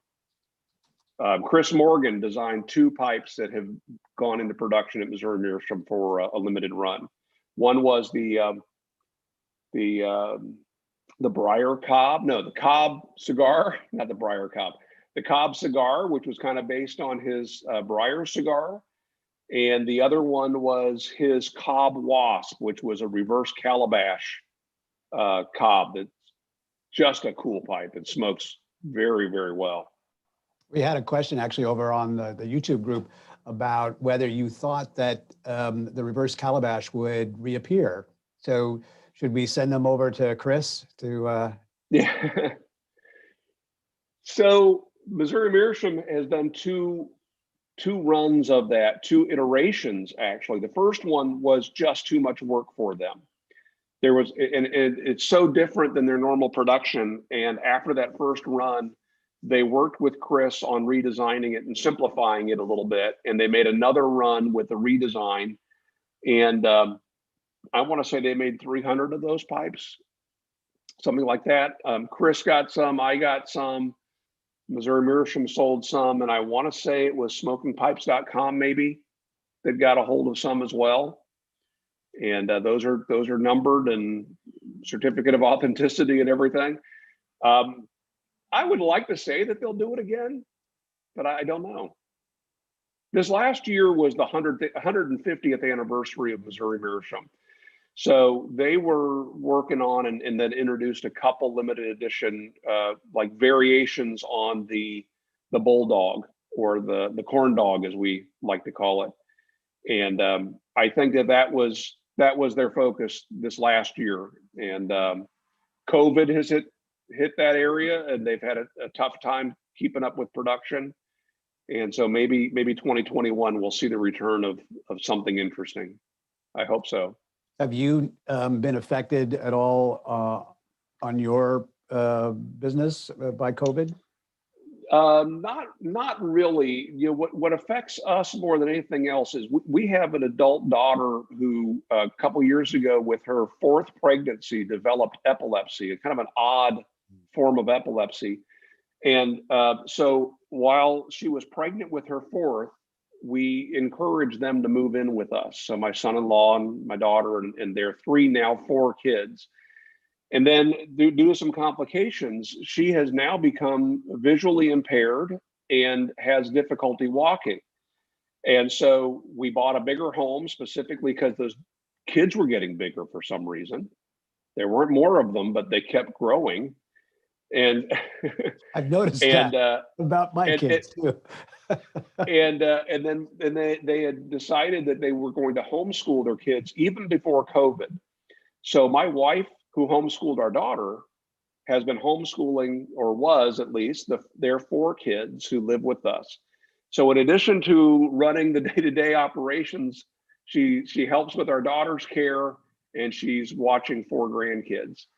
So COVID didn't directly affect our business, but life has affected our business. And so Jandy took great pride in the fact that she typically shipped pipes either the day that we received the order or the next day. So on our website, we say that it'll ship within 2 business days, but she loved blowing that out of the water, you know, getting people their confirmation the day that they got their order, which is now what we expect from Amazon. But with the full burden of the kids on her, it's a little bit tougher. So she still tries to hit that two business day goal, but she's no longer able to give that immediate attention like she used to. And I'd say communication suffered as well. But there's sunlight on the horizon. Our kids are planning on moving out at some point in 2021, and she'll be able to give a little more attention. Which also, if you do watch my channel, you'll notice that I really slacked off in the last year in putting out content. And that was because she asked me to kind of slow down a little bit. We still ship a lot of pipes. We appreciate the business we get, but she said, please do not pick up the pace. So. Got it. Hey guys, before we move on to some other topics I have on my notes list here, open it back up to questions and comments for Scott. Fellas, you have to stop me from talking so much. So just jump in with your stuff, because if you let me, I'm worse than Dimitri. So just jump in and ask your question. Oh, is Dimitri the high water mark? Dimitri's the high water mark. Yes. I mean, Dimitri is brilliant and has the biggest collection of pipes and tobacco. Well, has a pretty impressive collection. And we do make fun of him, in case you. but any other questions that you've got for Scott there? Just jump on in. Hey Scott, I've only got one Cobb. It's smoking pipes, C&D Carolina Gent. Yes. It's one of my it's my favorite and only Cobb at the moment. That's a good looking pipe. I like that one. So hi Scott, greetings from Germany over here. Hello. I have some questions. I haven't corn cob, but I'm planning now to buy some. And I want to know what I have looked to. What is a good corn cob, and what should I inspect when I get it? That's a good question. Good question. So first order of business, I'll tell you that there is a line that's quite popular that is referred to as the Legend. And the Legend size pipe is the Legend, the Missouri Pride, the Ozark Mountain, which is a wooden version of wooden corncob pipe. Those are all exactly the same size, and they are all manufactured by machine. They stick the corncob on a machine, and it automatically turns them to shape. Those are pretty rough, and those end up getting, well, some of them are finished. They throw them in a cement mixer with some finish. That literally a cement mixer, which means that you're going to get finish in the bowl and so on. I don't tend to smoke that size pipe. That's sort of a mid-size. I like to smoke the slightly larger pipe, beginning with the Country Gentleman, the Colonel, which is it's called the Diplomat at Missouri Meerschaum. And those are all hand turned. They take those cobs, stick them on a lathe, and there's a couple people that turn those by hand, which is another reason why they do vary in size. If you bought a dozen of them, you would see that there's some slight variance in them. but they try to turn as big a bowl as they can. So if they got a big sound cob, you're going to get a big bowl. Then the shanks are glued in place, and there's a little bit of a friction fit. There's a slight taper on the wooden shank, and then at the end there's a bevel cut on it.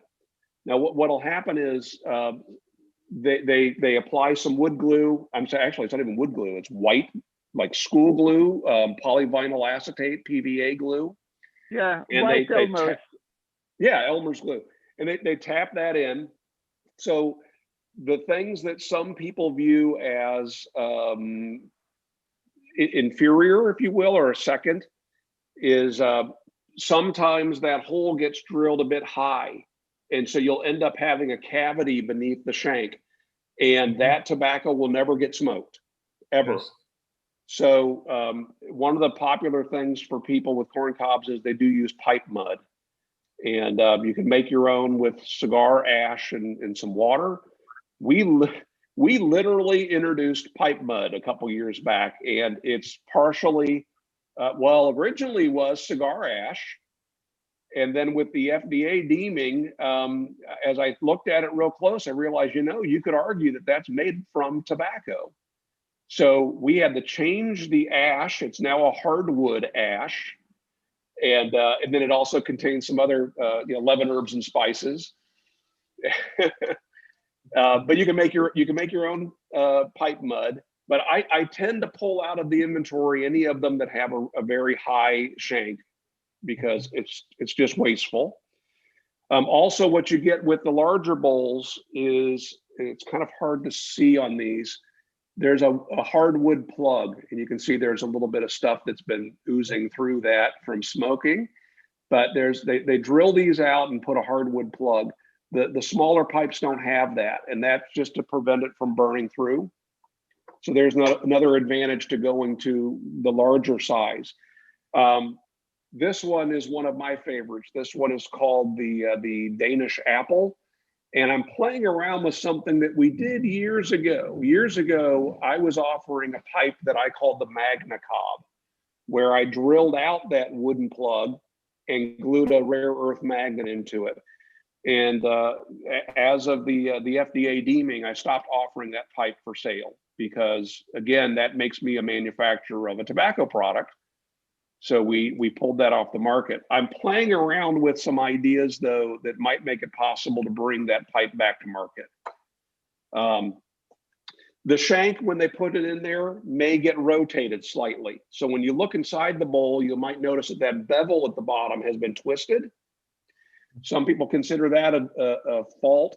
You can take the stem off, take the metal ferrule off, and pop that into the microwave for 15 seconds. That'll soften the glue, and you can rotate the shank. If you look inside and the shank hasn't been driven in far enough, and I keep an eye out for this, but if you buy a pipe from somebody else, you might find that it wasn't driven in. In fact, worst case scenario, I saw one where that bevel was outside of the bowl a little bit, and that would leak. So again, you heat it up and just tap it in a couple times with a hammer, or tap it on a table, and that'll drive it in. And then the other thing that some people consider a fault, and I love this, they'll look into the bottom of the bowl and they'll see that the wooden plug on the bottom has been partially drilled in, and the shank is glued into that wooden plug.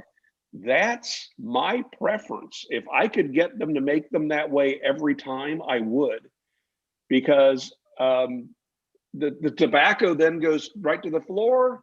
The draft hole is in the floor of the pipe. It'll smoke just like a briar every time. So if you were looking at a number of cobs in a basket and just looking inside of the chamber, that's what I would look for. Look for one that has a little bit of a bore into the wooden plug, and the shank is set into that. That is perfect to me. Yes, thank you. Ladies and gentlemen, this is why we have guest speakers. You won't get this on the website. One other thing I'll tell you, we've got some people, particularly the cob modders, who will send a note with their order for Jandy, and they'll say, hey, can you pick some that are particularly heavy? Can you pick some that are a little more red or a little more white? And we do have a couple people that say, can you get me one where the shank is drilled into the plug? So we can't guarantee that, because that's just not the way that Missouri Meerschaum has designed them to be produced. But if you request it and we can fulfill that from our inventory, we're happy to do that. Yeah, also about that pipe mud. I know you also, because of the FDA regulations, you had to change name to Miracle Mud without word pipe in it. But that's amazing product. I used it on some of my corn cobs, and I even used it on a briar. I had estate briar pipe with a partial burnout. So I used that Miracle Mud to fill in that burnout spot, and it works just fine. Good. And makes pipe stronger and fire resistant, and it's amazing product. Good. Hi, Scott. Hello. How you doing? Good to talk to you, at least virtually, face to face. We've corresponded a lot, but good to talk to you. I wanted to talk about the kind of small mods that everyone can do.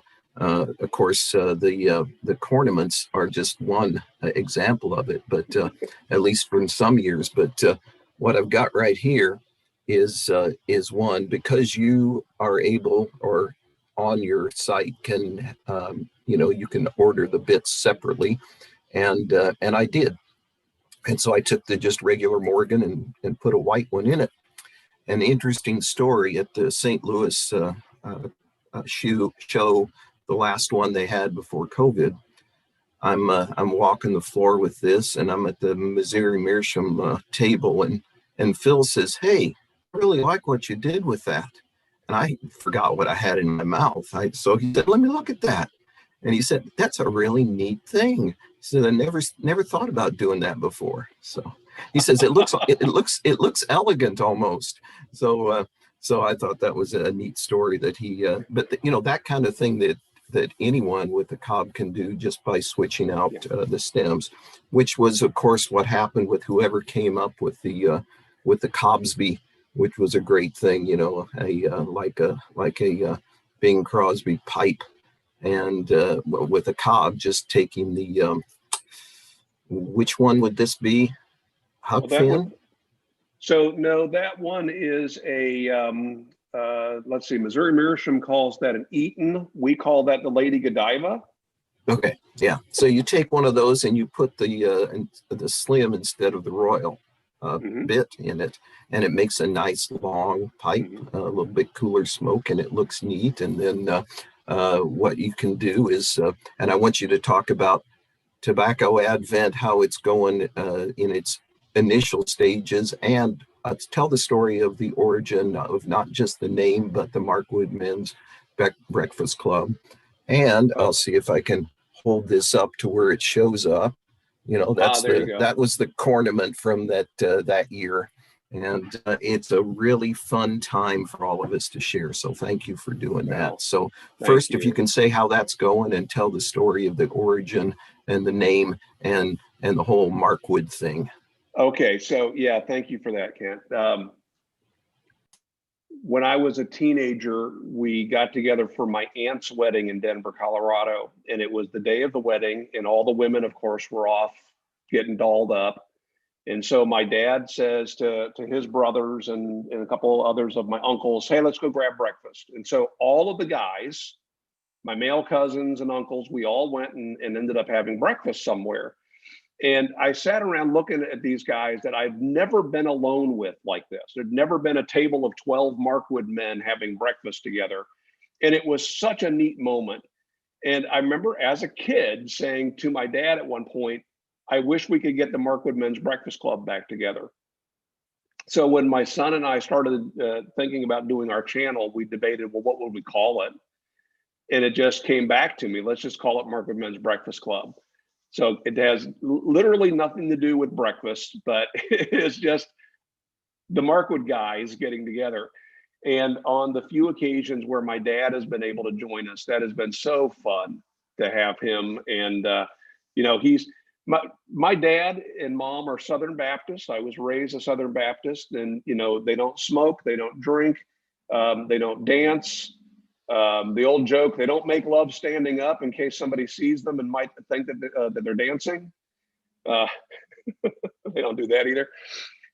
And so it's a little bit weird for my dad to see us smoking, but he's come to terms with it.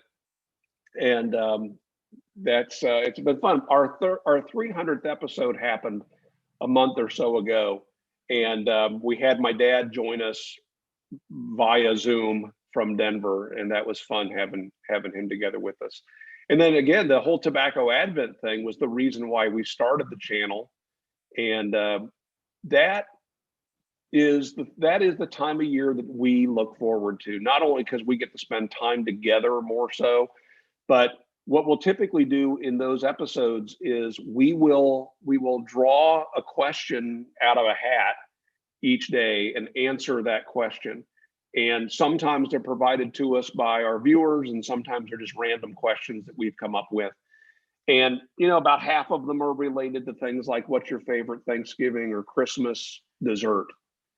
And you usually can't just answer the question without telling a background story to that. And so that's fun. I don't know if that answered your question, Ken. Did that answer your question? Yeah. Are you getting tobacco samples in already? Okay, yeah. So what happened this year, and it's nice to have COVID to blame this on, but it wasn't COVID exactly. There was a tremendous delay in us getting the cornaments shipped out for the people that sent us tobacco last year. And I even said midway through December, midway through Tobacco Advent, that I said, I'm not sure when we're going to get these to you, but I guarantee you'll have them for Christmas of 2020. And they got shipped about a week ago. And but my son and I debated whether we were going to do Tobacco Advent this year, because it's gotten so close to the time where we need to have the tobacco in hand. And I told him, I don't want to announce that we're doing it. I don't want to have people sending us tobacco if we haven't even sent the cornaments from last year. So we waited until 2 weeks ago to announce that, yes, we will do Tobacco Advent this year. If you want to send some tobacco, please do. We've gotten a couple samples, not many, but that won't stop us from starting. And then I have some tobacco of my own that if we need to fill in, we can. And yeah, so that'll start in just a couple days. That's great. Thanks, Scott. I have a question, Scott, regarding. I heard somewhere that the naked cobs smoke different than the ones that are plastered. How is that? Yeah, that's a good question, and they probably smoke as true to the original Missouri Meerschaum as ever. The original Missouri Meerschaum pipes were just hand turned on a lathe by a wood turner, a German immigrant, and a guy brought him a bunch of cobs and said, "Can you turn me some pipes from these?" And it's pretty well documented that people have been smoking out of corn cobs for years. The Native Americans did. But that was the first probably classy corn cob pipe ever made, was the ones that were hand turned by this guy. And as more and more people asked him to make pipes, his wood turning business kind of got put on the back burner, and he started making corn cob pipes. And then in 1869, he hit upon the idea of coating them with plaster of Paris. And part of that was to soften their feel, because that's not going to feel wonderful in your hand. And also as a way to increase their longevity. So the reason why these smoke different is they smoke like an aerator. You're getting air through these pores as well as through the chamber.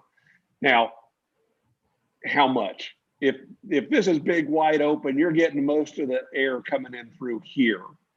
But because these will occasionally burn through in a spot where they're getting a lot of air, they definitely are getting air. If you put your hand over this and draw on it, you're going to get air right through the cob. You don't get that so much when you apply plaster of Paris, and then a clear coat finish on this. So while this will last longer, that will burn smoother, cooler, I should say. So if you want to really truly get that corncob pipe experience, the naked ones are going to give you that. I don't tend to smoke the naked ones, or unfinished, I guess is the official name, but I call them naked, just because they're uncomfortable in my hand. That said, I do like them in nose warmers. So I'll smoke an unfinished nose warmer all day long because I can clench it when I'm driving and I don't have to touch it. And these smoke wonderfully, and because there's less involved in the production, they're less expensive in many cases. Do So, you yeah. carry any? Do you carry any naked ones in your inventory? Yeah, in fact, we sell some that Missouri Meerschaum doesn't sell, if that makes any sense. We asked them. So, for example, they did not make a naked version of the Country Gentleman until we asked them to start making some for us, and we now have almost all the shapes in an unfinished version. Oh, okay, good. Yeah. So if you're on our website and just search the word naked, and I give them unique names, not because I want any special search engine optimization, or I'm not trying to fool anybody. It's just I'm playful. So like the Colonel, my dad was a Colonel in the Air Force, and I remember used to going into the. My dad was second in command of the F-16 program back in the '80s.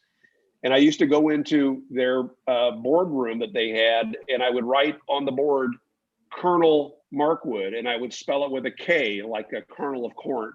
And this is me as a teenager, just thinking that was funny as all get out.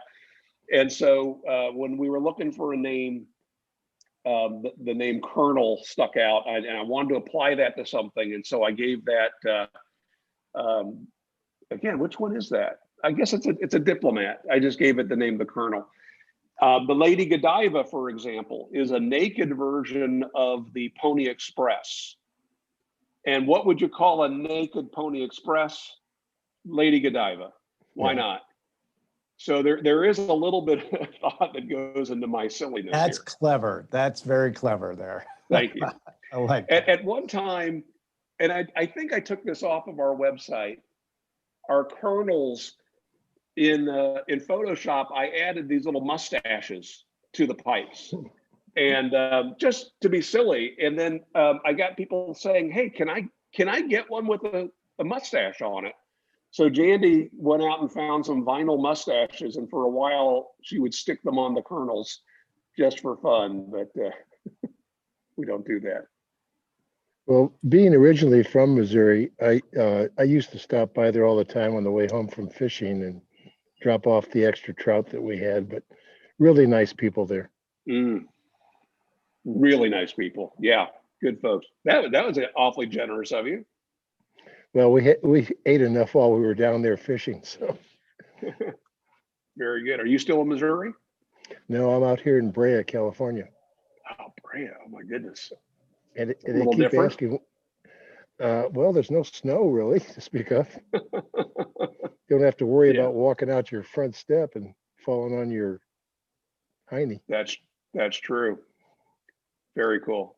Scott, I have a question for you. You have not been shy about your opinions on the FDA deemings, and this is the only political topic that we tend to encourage in this conversation because I think it's relevant to our group.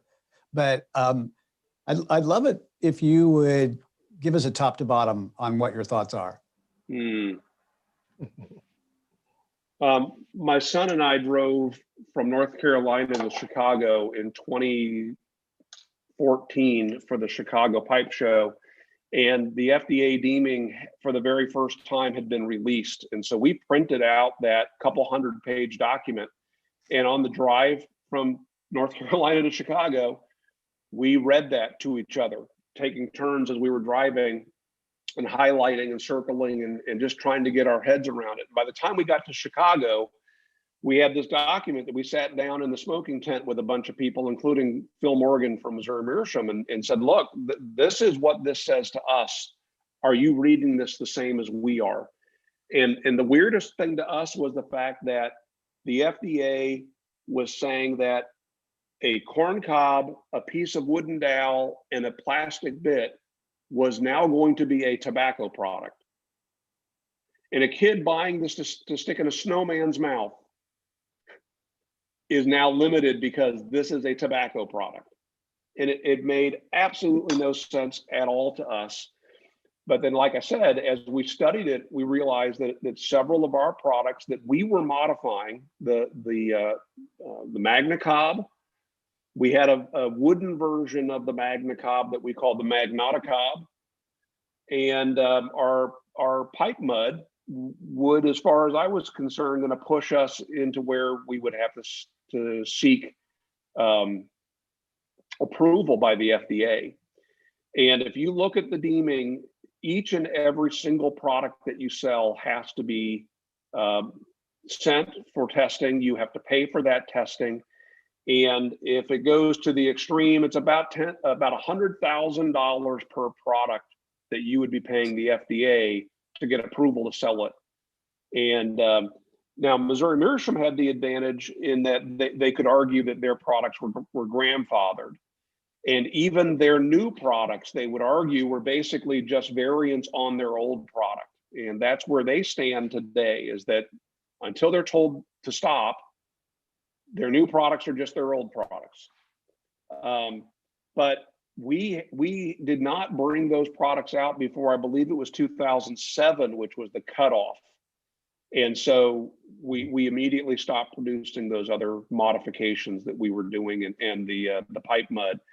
And to Dimitri's point, we redesigned the ingredients of the mud, and we now market it not as pipe mud, but as miracle mud. You stick it anywhere you want to. If you happen to stick it in a pipe, good for you.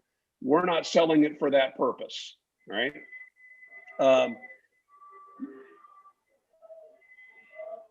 I also stockpiled quite a bit of tobacco. And in fact, I did a video 6 years ago on cellaring 5 pounds of Lane 1Q, which was interesting because, you know, there obviously the common opinion of that is you can't cellar an aromatic. It doesn't make any sense. It won't age. It won't improve. I wasn't cellaring it to age it. I wasn't cellaring it to improve it. I was cellaring it because I was buying it so inexpensively, and I wanted to be sure I could continue to buy it inexpensively. So who knows what's going to happen under a new administration, an administration that I believe is not going to be favorable to tobacco use. And so I would say you're not unwise to purchase tobacco now at today's prices. And even if all they do is add to the taxes to discourage us, you're hedging your bet a little bit. That tobacco, by the way, the 1Q, when we first opened up one of the jars 5 years later, we were disappointed because it had lost pretty much all of its aromatic base. We did a video, we talked about it, no advantage to it. Well, then off camera, we opened a different jar and it was wonderful. And that's when we realized that we had gotten a vacuum seal on some of them, but some of them we had not. And the ones where the lids are depressed, that tobacco is pretty good. So it's not that it became bad tobacco, it just lost its aromatic properties. I don't know if that answers your question, David, but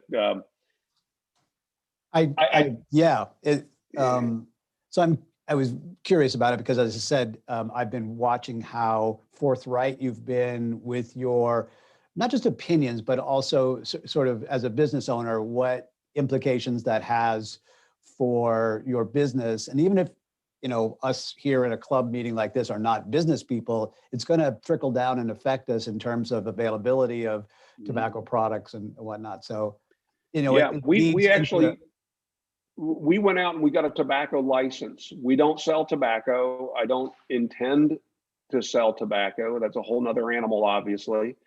But again, as the FDA views it, corncob pipes are tobacco products.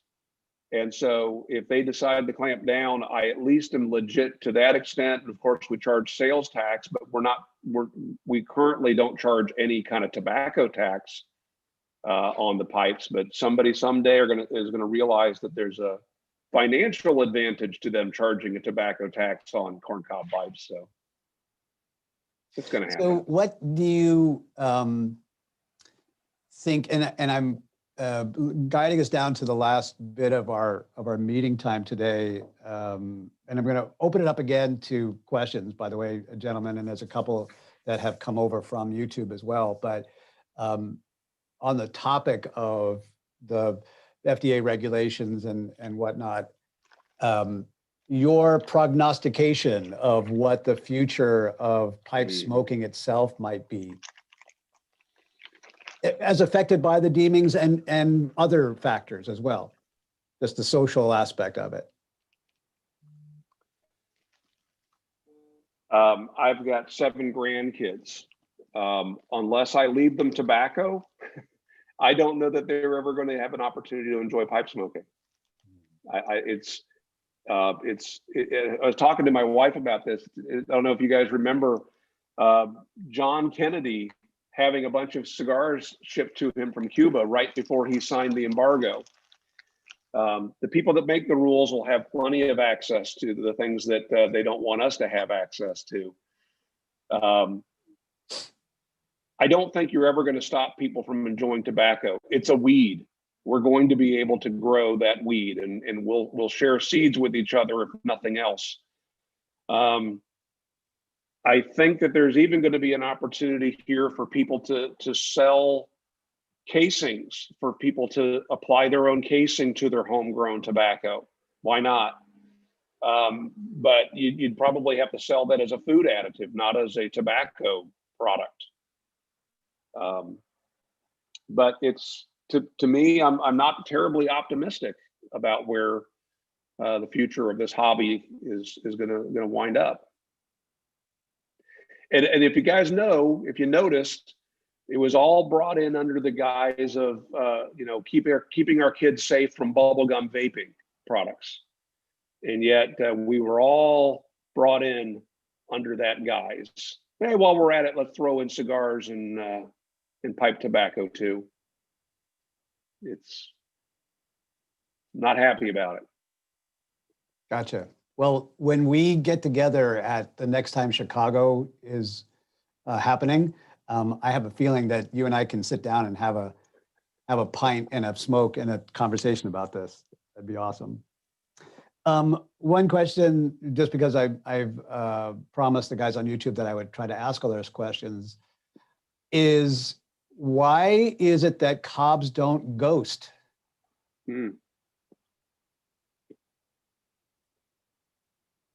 I've often wondered that. I really can't explain it because they are absorbent, and you'd think that because of that, they would ghost worse than a briar. But I think because briars don't absorb as readily as a cob does, I think that the fact that they absorb moisture, they give off that moisture as readily. So if you ghost a briar, it's going to take a lot of work to get that ghosting out. And with cobs, I've smoked a lot of tobacco, tried a lot of tobacco I didn't like, and have never had a pipe ghost.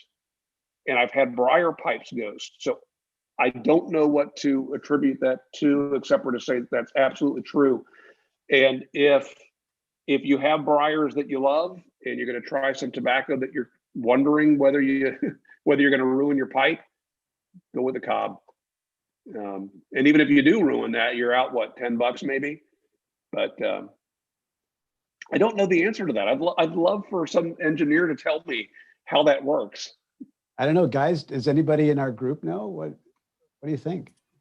I have a guess. I'm a scientist, a biologist for a lot of my life. And I think it's the difference in the plant material. The corn is a monocot instead of a dicot. You will not be tested on this. But because the pores are both larger and straighter, and you've got a root product of a dicot, which has smaller and convoluted, that they release at a much slower rate than a cob does. That's my theory. I'd love to get it in the lab and test it out sometime.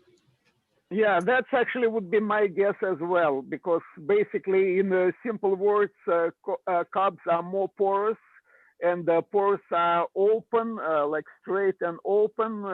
So whatever flavor it absorbs, that flavor will basically, because of the nature of the material, just by air going through it, that air will take away that flavor much quicker than from the briar. Yeah, thank you, Dimitri. I could have said it that simply, but I couldn't have made a 50-minute lecture out of it. Yeah. Well, I also have engineering background, so I understand exactly what you were saying. And Kent, I haven't heard monocotyledon and dicotyledon since my freshman year of college.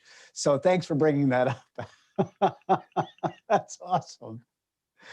Well, Nice. gentlemen, this is about the time every afternoon on Saturdays, and I say we're gonna wind it down. Not yet.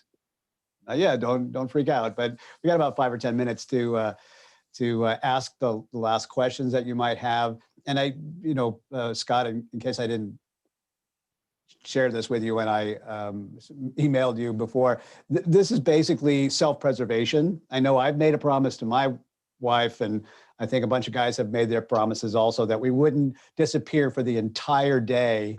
Yeah. And so after a couple hours, I want to keep everybody safe. I made the same promise, so thank you.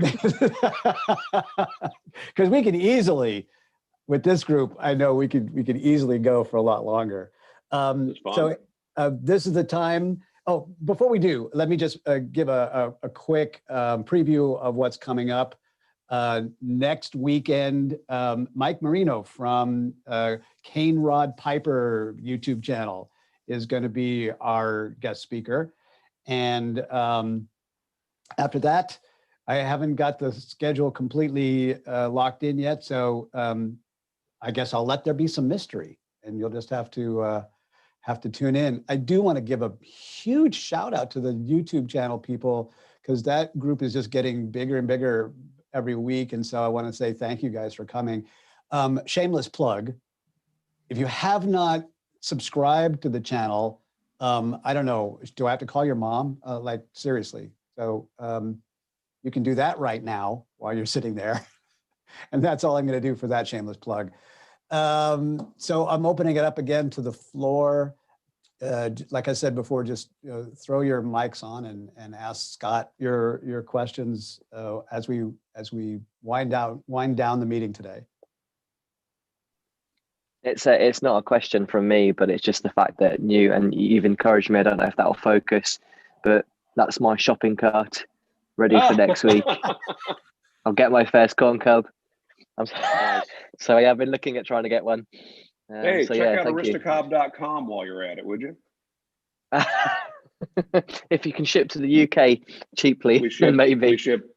Compare us. We ship all over the world, and yes, that's all I ask. Fair comparison. Yeah, absolutely.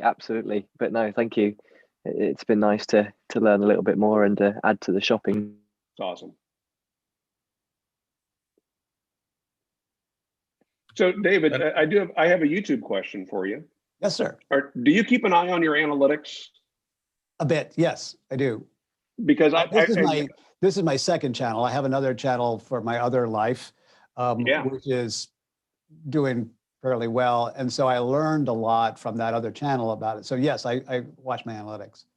So it's fascinating to me how many viewers are not subscribed, which not throwing any hate towards those people. As long as they're watching, it doesn't matter if they subscribe or not. But it's fascinating how people find our videos, and that YouTube they want you to watch YouTube. They want your eyeball, and so they'll recommend similar channels, similar videos to the ones that you enjoy, and that algorithm's pretty incredible. This is not atypical YouTube viewer behavior, though, to have, you know, as sometimes a 70-30 kind of split there of non-subscribers to subscribers. And I think that this has even, the gap may be even bigger now with COVID, because people are watching YouTube since they have nothing more productive to do. So we get a lot more eyeballs, a lot more viewers who are not accustomed to a culture of subscribing and reviewing. They just show up, which I'm not unhappy about. The thing about subscribers, number one, it's a bit of an arbitrary number to sort of guesstimate how many eyeballs you have. And then it does provide you with an analytic of how many of those subscribers are coming back to regularly view you. Like, you know, 10% or 20% of your subscriber total are actually regular viewers, whereas quite a higher percentage of your non-subscribers are regular viewers, which is just a weird thing.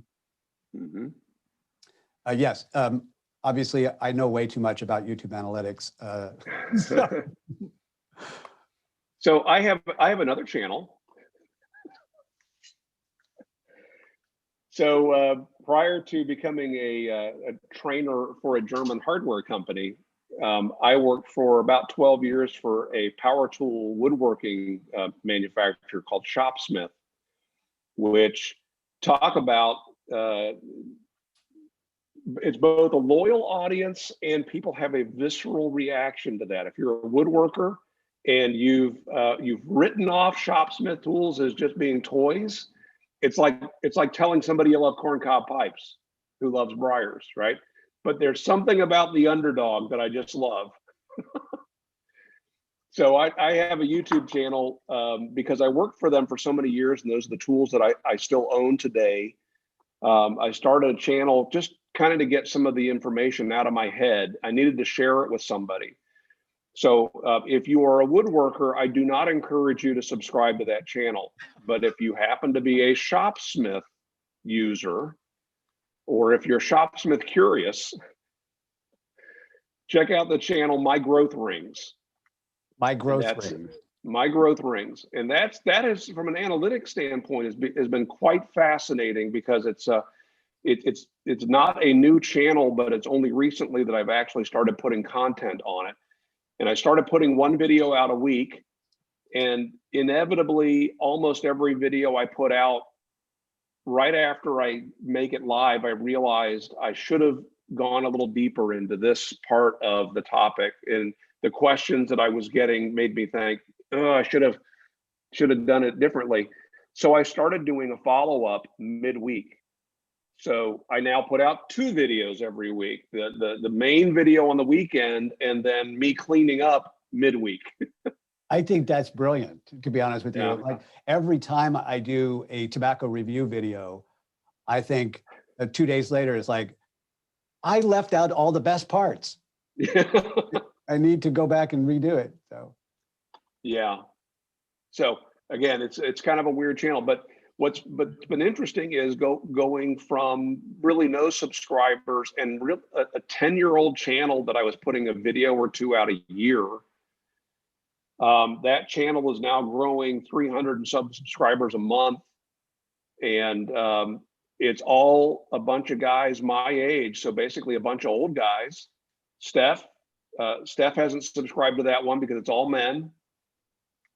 But I love it because that audience is thoughtful and thankful, and it's not a bunch of knucklehead 13-year-old boys trying to, you know, be obnoxious. And it's just been a really neat way of connecting with people with like interests, and that I like, and I'm glad I learned my lesson to stick around for the conversation that happens after a video goes live.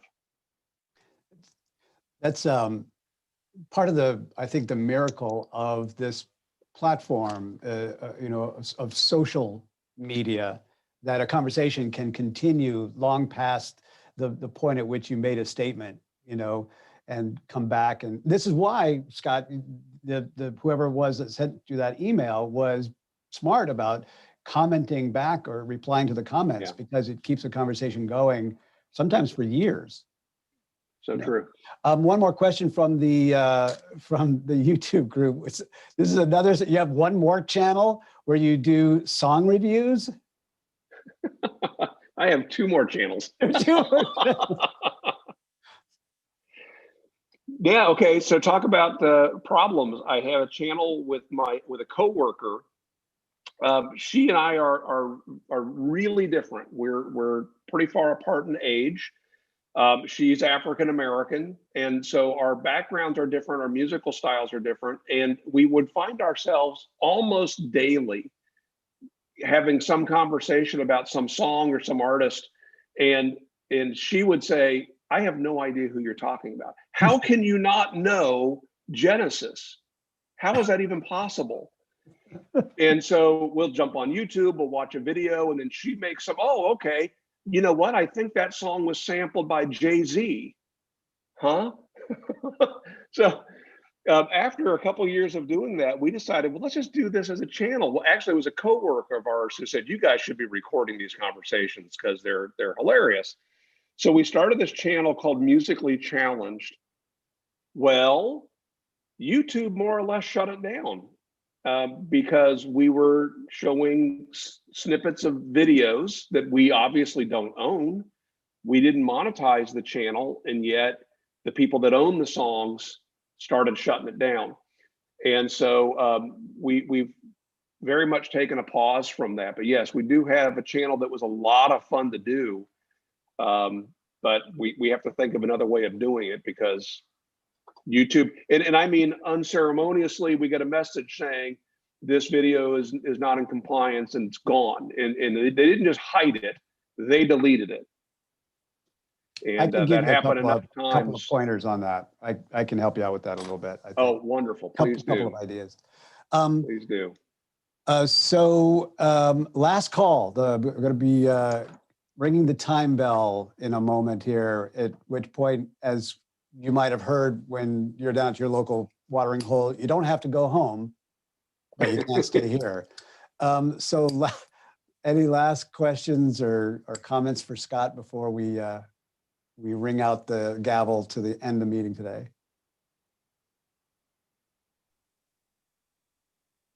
This is Dennis. If I may make one final comment. If anybody wants, go to Scott's website at Aristocob, because in addition to having the best meerschaum, Missouri meerschaums out there, because he does check through every damn one of them, make sure they work. He was talking about some of the old videos he did, and they're still there on the website.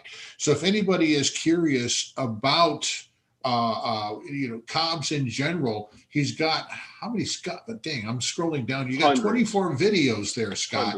Yeah, but on your website alone, you explain, the advantages of Cobbs, how to use them, how to smoke them, etc.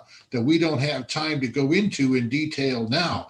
But that's the other reason I happen to love Scott, is because of the fact that his site beats the hell out of Missouri Meerschaum's site. And talk about an ambassador of Cobbs, Scott, you're it. Because your site, you're so damn helpful with everybody who's trying this stuff. And also because Cobbs are relatively cheap at 13 to 14 bucks for a good one, that if somebody, and I have given 3 or 4 Cobbs to friends of mine, including 2 young ladies, that, it's easy to do because you're talking about, like Scott said, 10 to 12 bucks.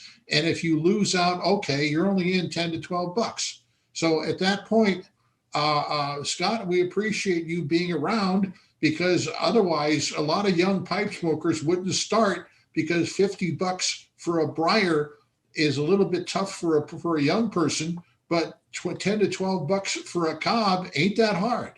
Yeah. That's awesome. Dennis, thank you. Thank you, Dennis. Which I think inspires me to say to our group, in case you still have people on your shopping list for Christmas, I'm thinking cornaments would be an excellent addition. And the place where I would recommend you go is aristocob.com. Just Nice. saying. Thank you. Appreciate that. And hey, Missouri Meerschaum's website's beautiful. Their web guy is doing a beautiful job. Ours is pretty ugly, pretty dated and static.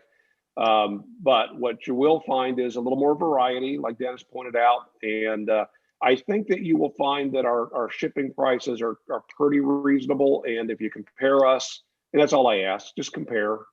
And go where your wallet leads you.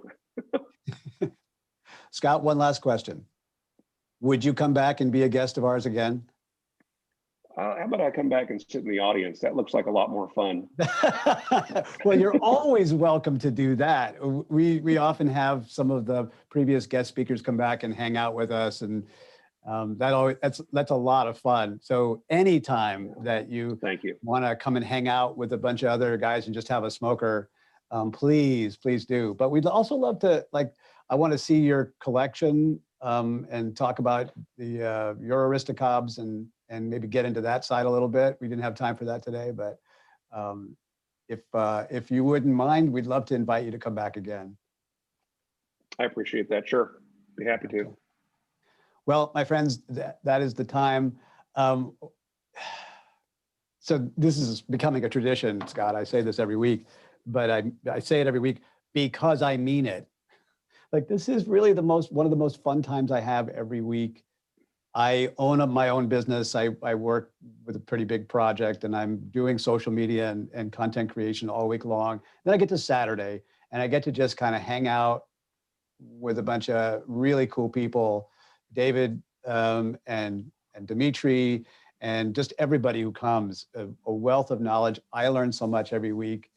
And you guys are just awesome people. You just really are. So thank you for coming this week. And stay safe, wash your hands, wear your masks, do whatever it takes, and come back next week. That's all I'm going to say. Awesome. Take care, guys.